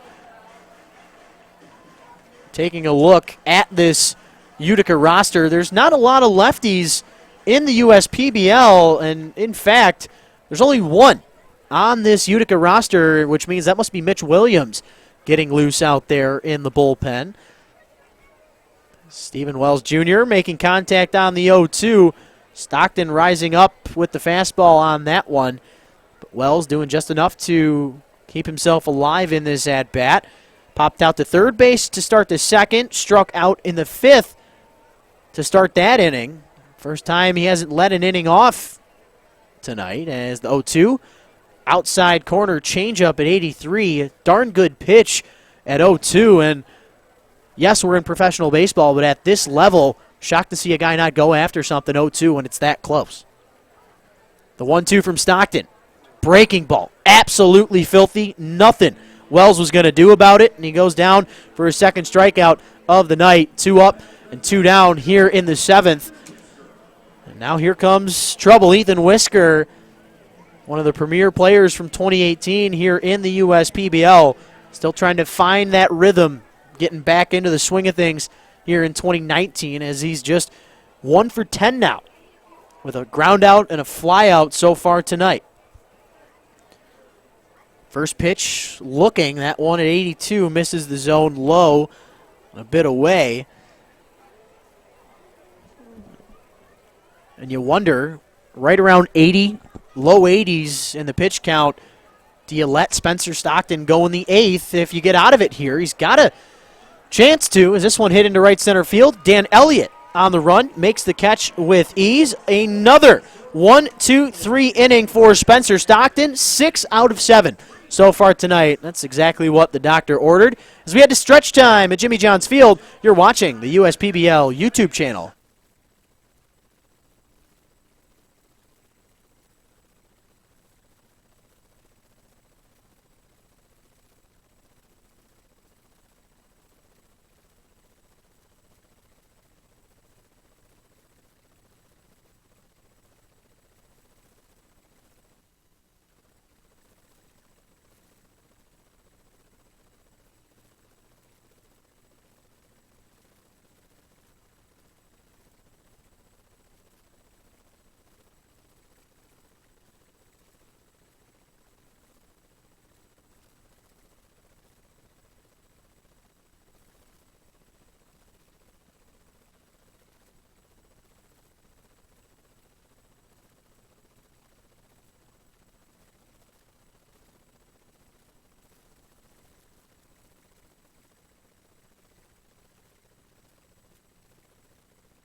And we welcome everybody back to the YouTube channel here at Jimmy John's Field. Rich Borland alongside with you. It's been all Utica so far in this one. 3 runs on the board for the Corns, and that was really only through the first 2 innings. Have not seen any runs come across the board since that second frame, but on the opposite end of it, Spencer Stockton has been tremendous for the Corns. He's gone through 7 innings of work.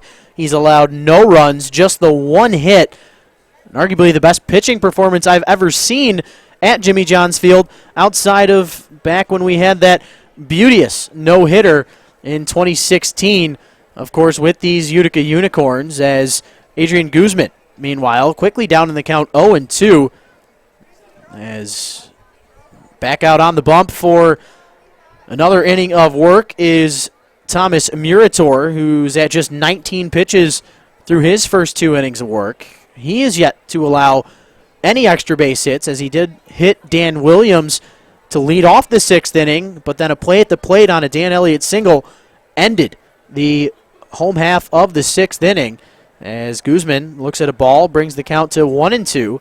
But Murator looks fairly confident out there with his stuff, as this one, bat stuck out, and sometimes it's not pretty, but in the end, that goes down in the books as a base knock. Adrian Guzman with hit number 2 on the season, as the Corns get their leadoff man on here to start off this home half of the 7th, as they're going to try and add on some insurance runs.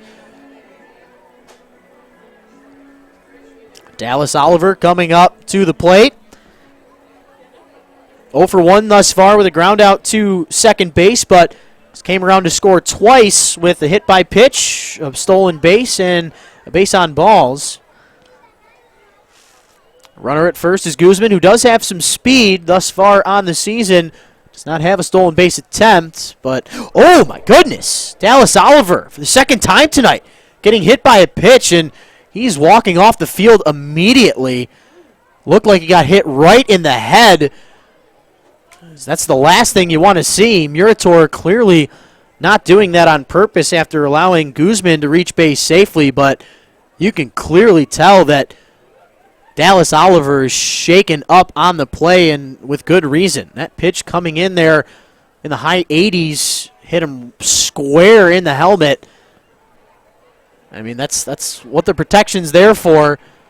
Dallas Oliver looks like he's going to be okay. Gives the thumbs up there to Murator. Shine of respect there.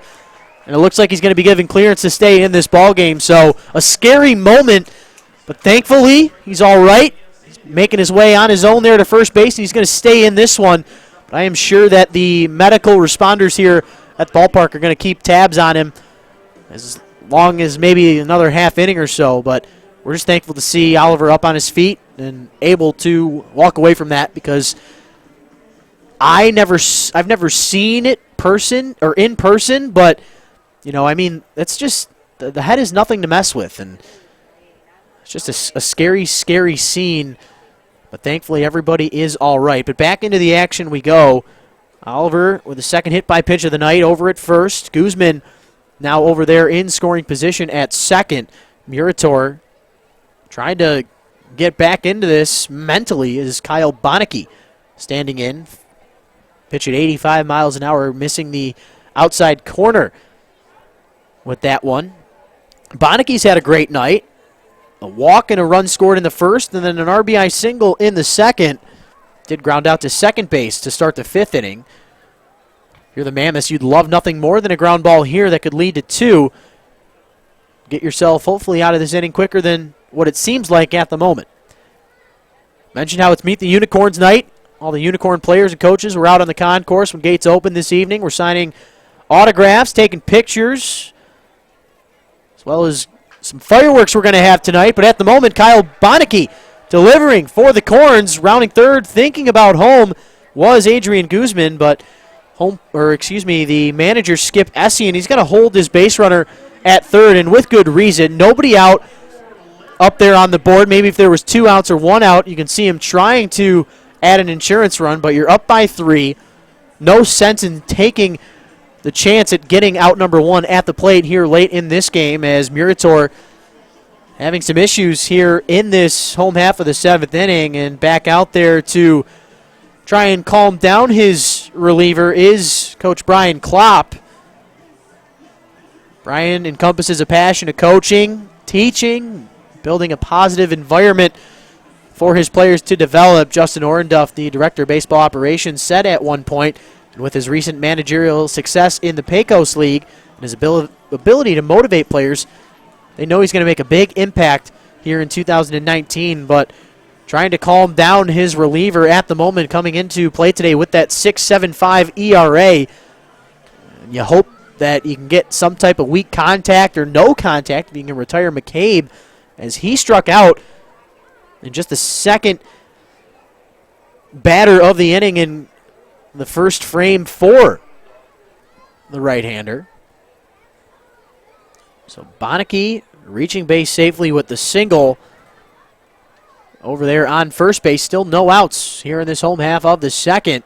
Larry McCabe looks at a ball to begin this at-bat. So Murator struggling mightily after the scare there from Dallas Oliver.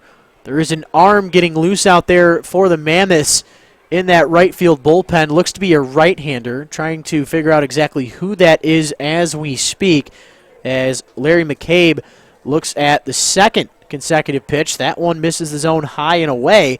So things starting to go from bad to worse here from Murator, who looked sharp over the last couple of frames. Not allowing any runs through 2 innings of work. He's maintained that so far, but nobody out, bases are loaded. It's almost inevitable for the Corns to not add an insurance run here in this home half of the 7th. The 2-0 to McCabe. Fastball right down Broadway. Swung on, fouled off out of play. Looks like a fan making a nice play there with a nice reaction from the crowd.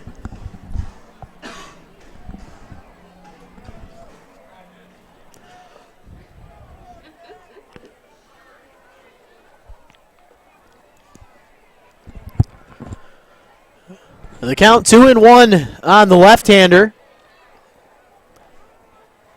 Murator missing the zone now. It's 3-1. So I'll be honest, if I'm McCabe here, you've had a hit by pitch and a pair of singles You got a 3-1 count. You can take one of two approaches to the plate here. You're either getting a tight grip on that bat and you're going to be ready to take one for a ride, or you take a pitch, try and see if you can walk a run in. Instead, a line drive over to the first baseman, and that is Stephen Wells Jr.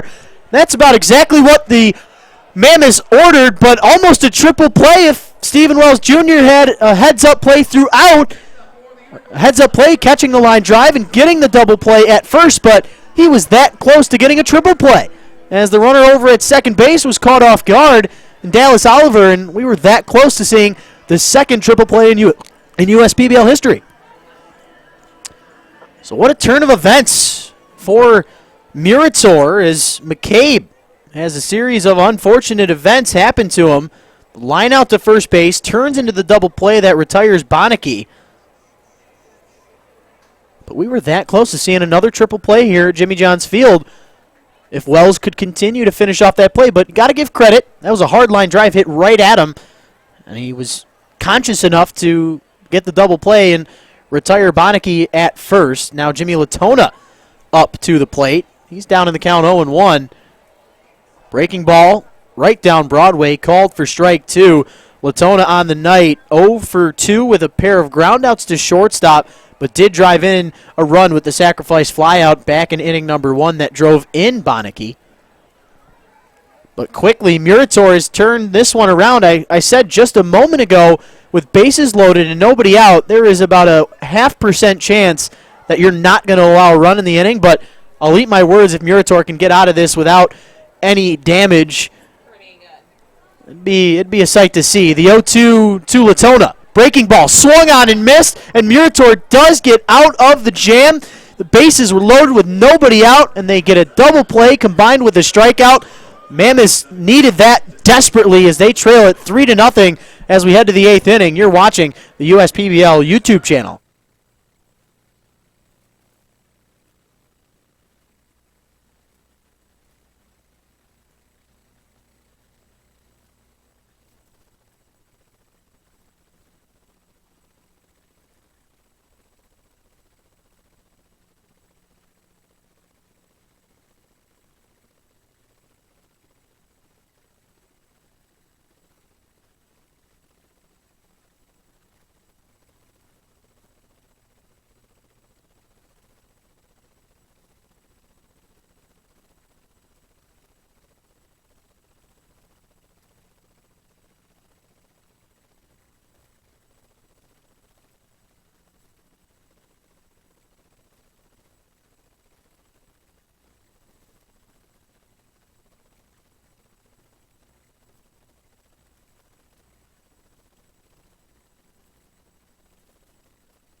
And we want to welcome everybody back to the USPBL YouTube channel. Rich Borland here with you.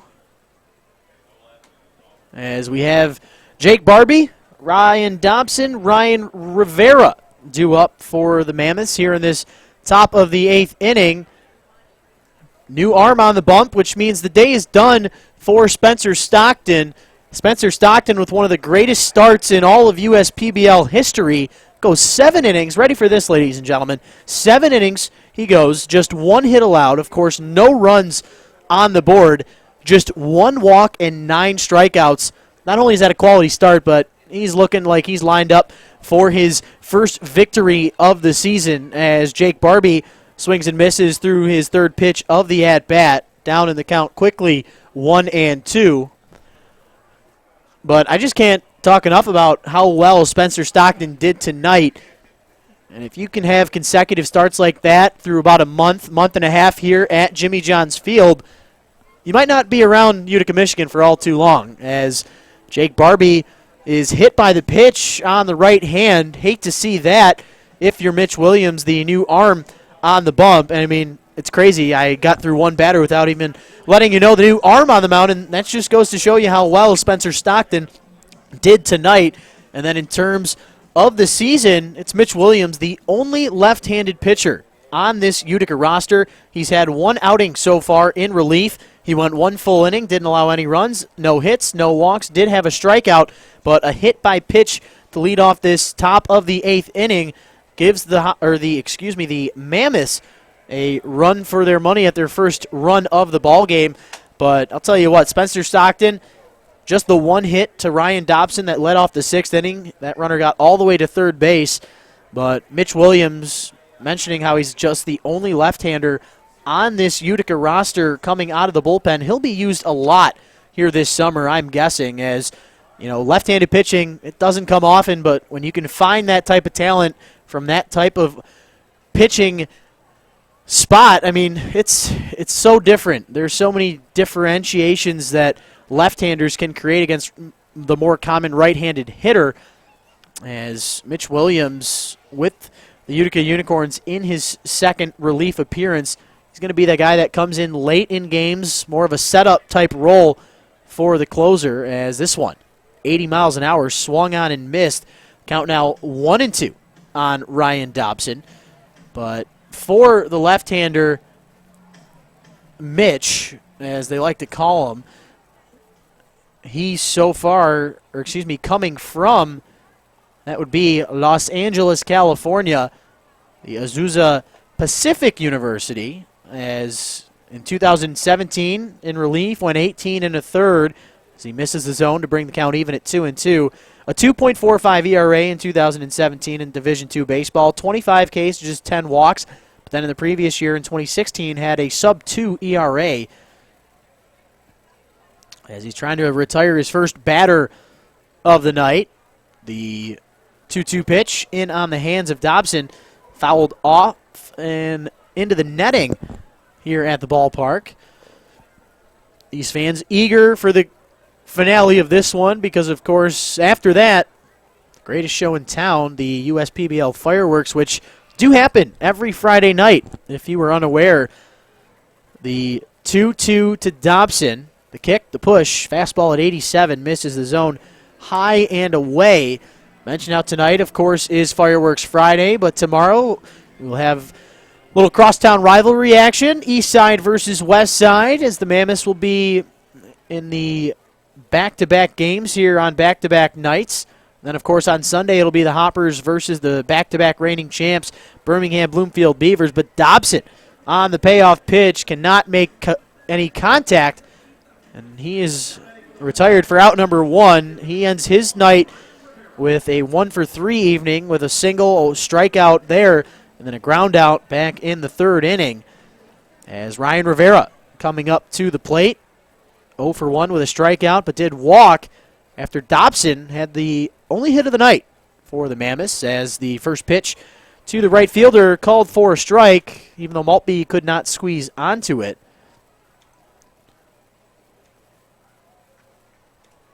Ryan Rivera Batting from the left side, lefty-lefty matchup from Williams. Misses the zone high, evens the count up at 1-1.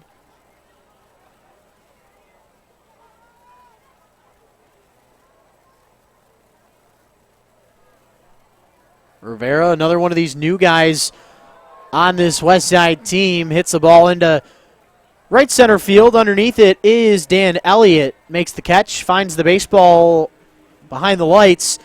Good enough for out number 2. After the leadoff hit by pitch on the 1-2 count to Jake Barbie.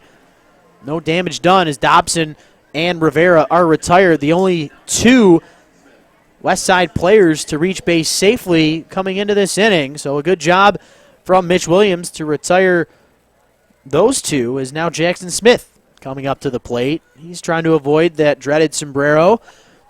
0 for 2 with a pair of strikeouts so far tonight. And I take it back. No avoiding of the sombrero, as it'll be now Jake Pulshan coming up to the plate in a pinch hitting role. Tell you a little bit about this young man as he stands up to the plate for the first time tonight. Jake Pulshan from Menifee, California, played for Houston Baptist University in Division I. Attended there for 2 years. Last year, 57 games under his belt. Had 193 at-bats, a .244 average, 6 home runs, 34 RBIs.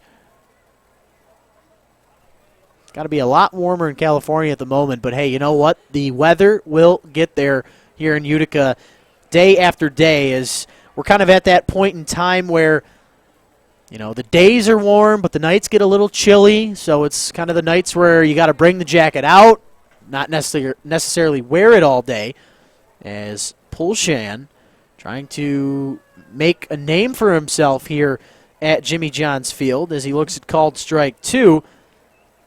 So Jackson Smith's day is officially done.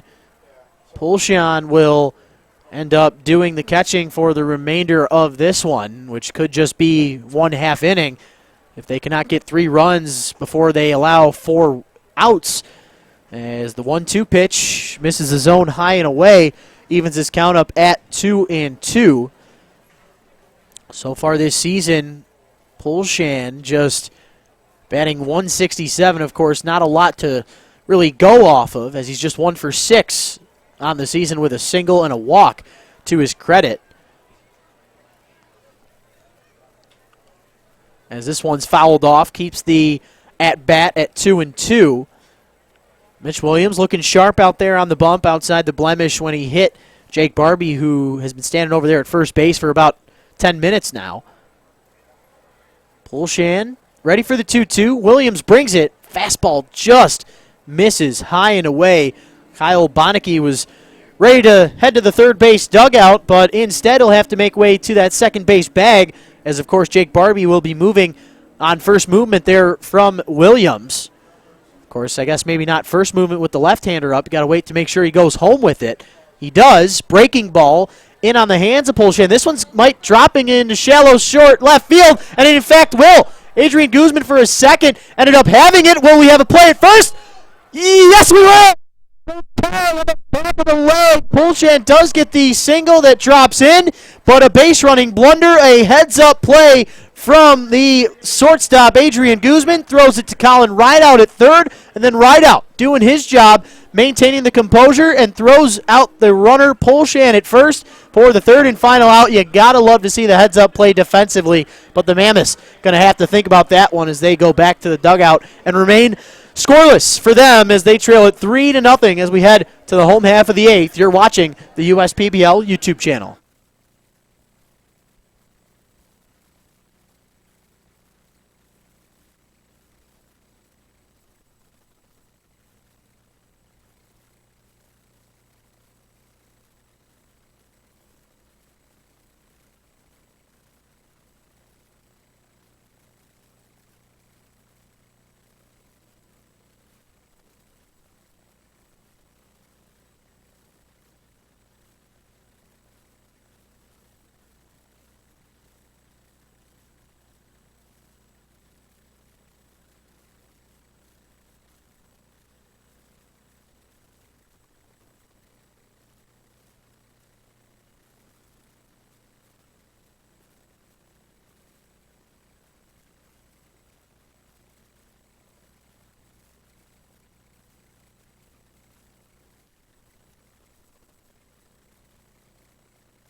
And we welcome everybody back to the home half of the 8th. Rich Borland alongside with you.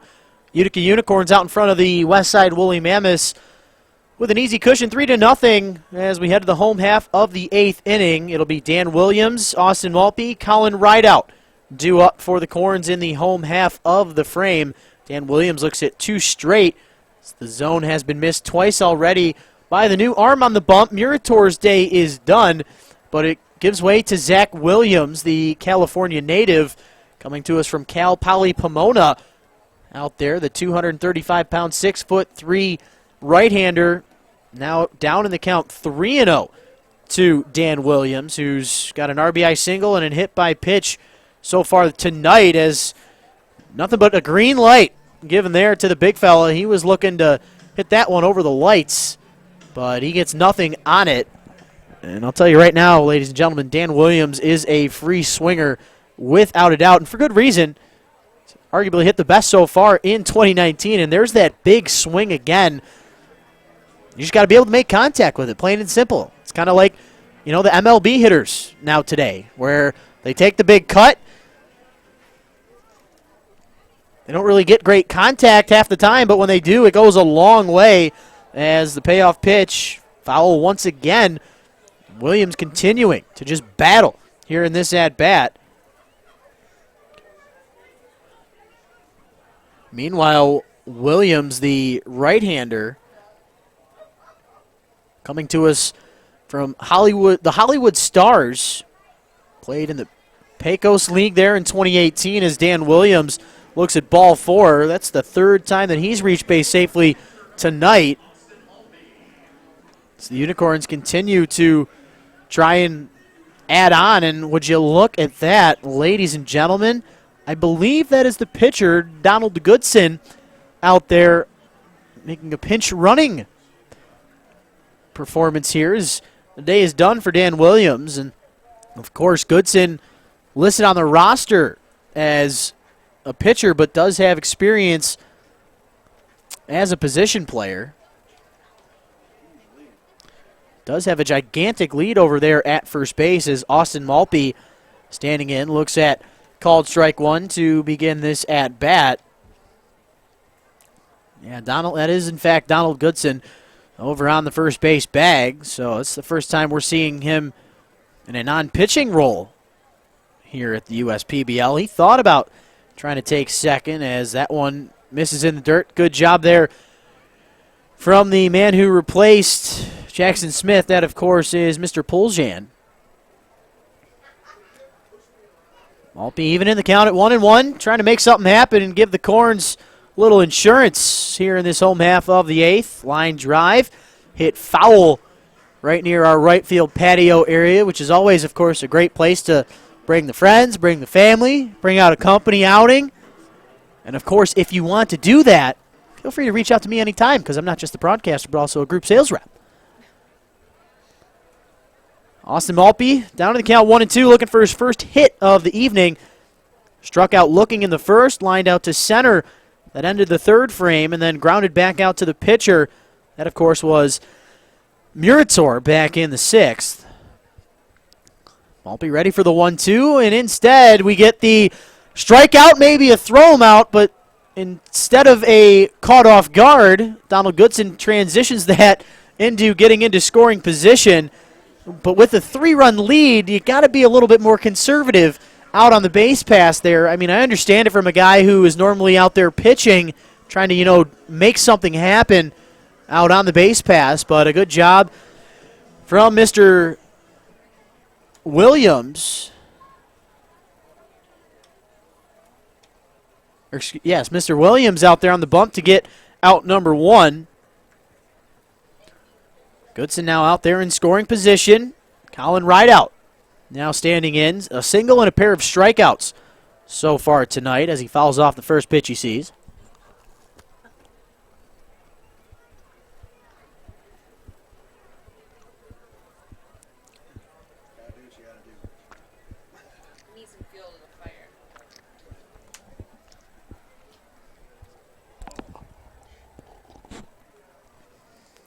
Right out, ready for the 0-1. Ground ball back up the middle. Easy play for Williams, as he only had one play to make, but even though he didn't keep tabs on Goodson over there at second base, Goodson does stay in the second base position over there on the bag. I thought for sure he would have been able to move over to third on the ground ball, but instead, good job there from Williams to get the out, but more importantly, keep Goodson over at second instead of third, as now Dan Elliott comes up to the plate. He's 1 for 3. He had a single that ended up ending the inning in the sixth when Dan Williams was thrown out at the plate by, of course, Sonny Cortez in left. Elliott looks at ball one to begin this at-bat. Elliott, so far on the season with the updated stats tonight, he is now 3 of 14 on the season. All of his hits have been singles, but hey, no better time than the present to take one for a ride, and that one hit into left field. Another single there for Dan Elliott. Puts runners now at the corners, but a base-running blunder, I think, from that last play. Instead of an RBI single for Elliott, puts runners on the corners, but back-to-back singles there from the Mercyhurst alum. Puts runners on the corners with Adrian Guzman coming up to the plate for the Corns.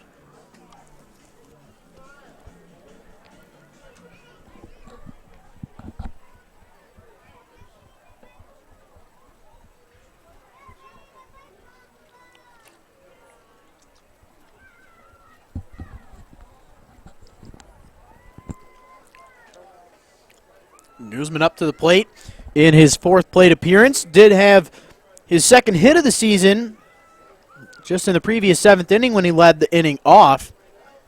Looks at ball one to begin his fourth plate appearance of the evening. Williams, and look at that, Adrian Guzman, more known for that defense, but back-to-back base hits for that young man.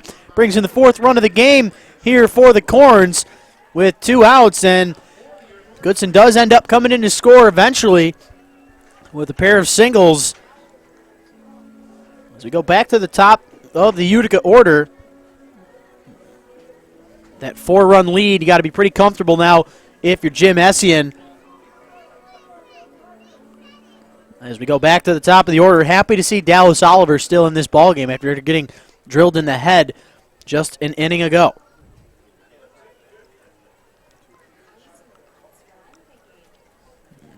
Oliver with 2 hit-by pitches so far tonight, but he takes this one back up the middle past the diving shortstop, Ryan Dobson. Drew Kitson with a little kerfuffle out there in center field, but coming in to score with ease is Elliott. Staying over there at second is Guzman. The Unicorns piling on here late in this one. Now the Mammoths will need to get 5 runs in the top of the ninth if they're going to want to stick in this one. Everybody moving up. 2 outs still on the board.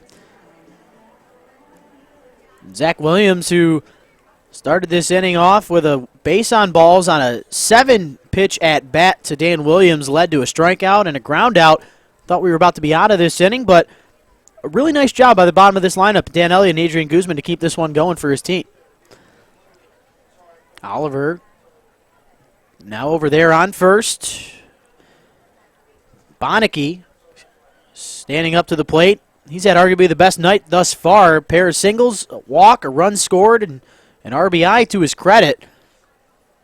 1-0 pitch misses just outside. Good try on the frame job there, of course, by Mr. Polshan. Bonneke ahead in the count, 2-0. Line drive right over to Jake Barbie. Former catcher squatting down into that catching position. Corns, though, get a pair of runs. They now lead it 5-0 as we head to the final frame. You're watching the USPBL YouTube channel.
And we want to welcome everybody back into the broadcast booth. Rich Borland here with you as the day is done for Mitch Williams. Williams goes the inning that he needed, ends up getting out of the action there without any runs. Gave up the hit by pitch, but that was it. And he now, as we head back to the top of the order, Sonny Cortez, first pitch swinging to the new arm on the mound, Sam Cottingham-Beard, flies out to left field, 1 up and 1 down here in the top of the 9th inning as the Mammoths trying to get something going. They have only been able to manage a single from Ryan Dobson in the 6th.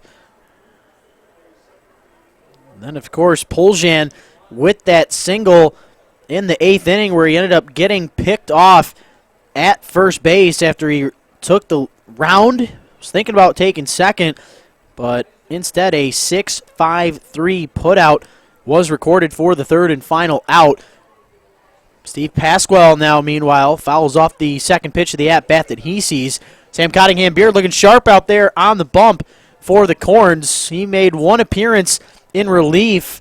1 inning, he allowed 2 earned runs on 2 hits, one of them being a double, but looking fairly sharp here against the Mammoths roster as Steve Pasquale goes down on 3 straight as he cannot hold that bat back.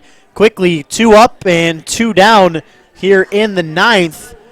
And Woolly Mammoths are down to their final out already here, and it's only 9:24.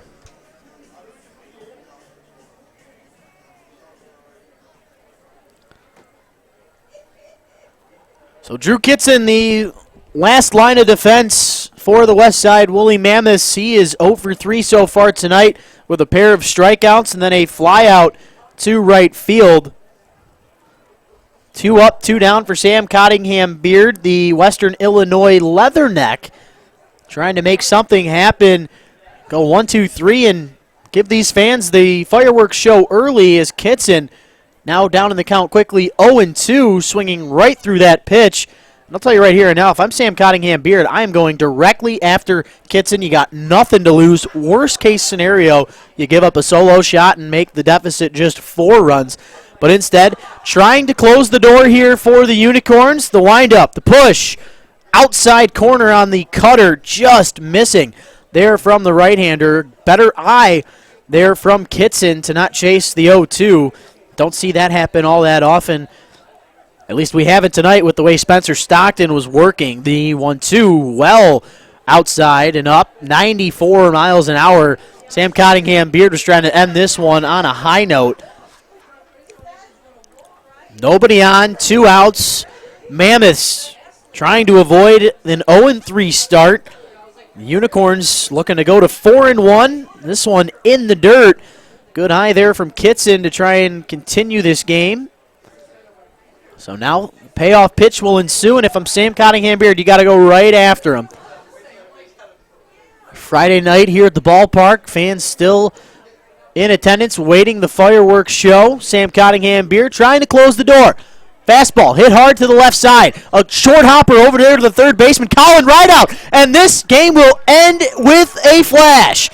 How about that, Mr. Colin Rideout? Not an easy play over there, and that's why they call it the hot corner, ladies and gentlemen, but that'll do it as the Unicorns blank the Mammoths by a final score of 5-0. Unicorns go to 4-1 on the season. Westside Woolly Mammoths drop to 0-3 as they'll still look for their first win later on this weekend, as they will be playing tomorrow, of course, against the Eastside Diamond Hoppers, but a tough spot to be in if you're Mark Wiedemeyer, the new manager of these Westside Woolly Mammoths, as they drop now to 0-3. But that is not the story of the night, ladies and gentlemen. Spencer Stockton, the man coming to us from Wellington, Florida, goes 7 innings strong, allows no runs on just 1 hit, allows just 1 walk with 9 strikeouts to his credit. In total, in 2 starts on the season for Stockton, 12 innings pitched, just 3 hits allowed, no runs whatsoever, just 3 walks to 14 strikeouts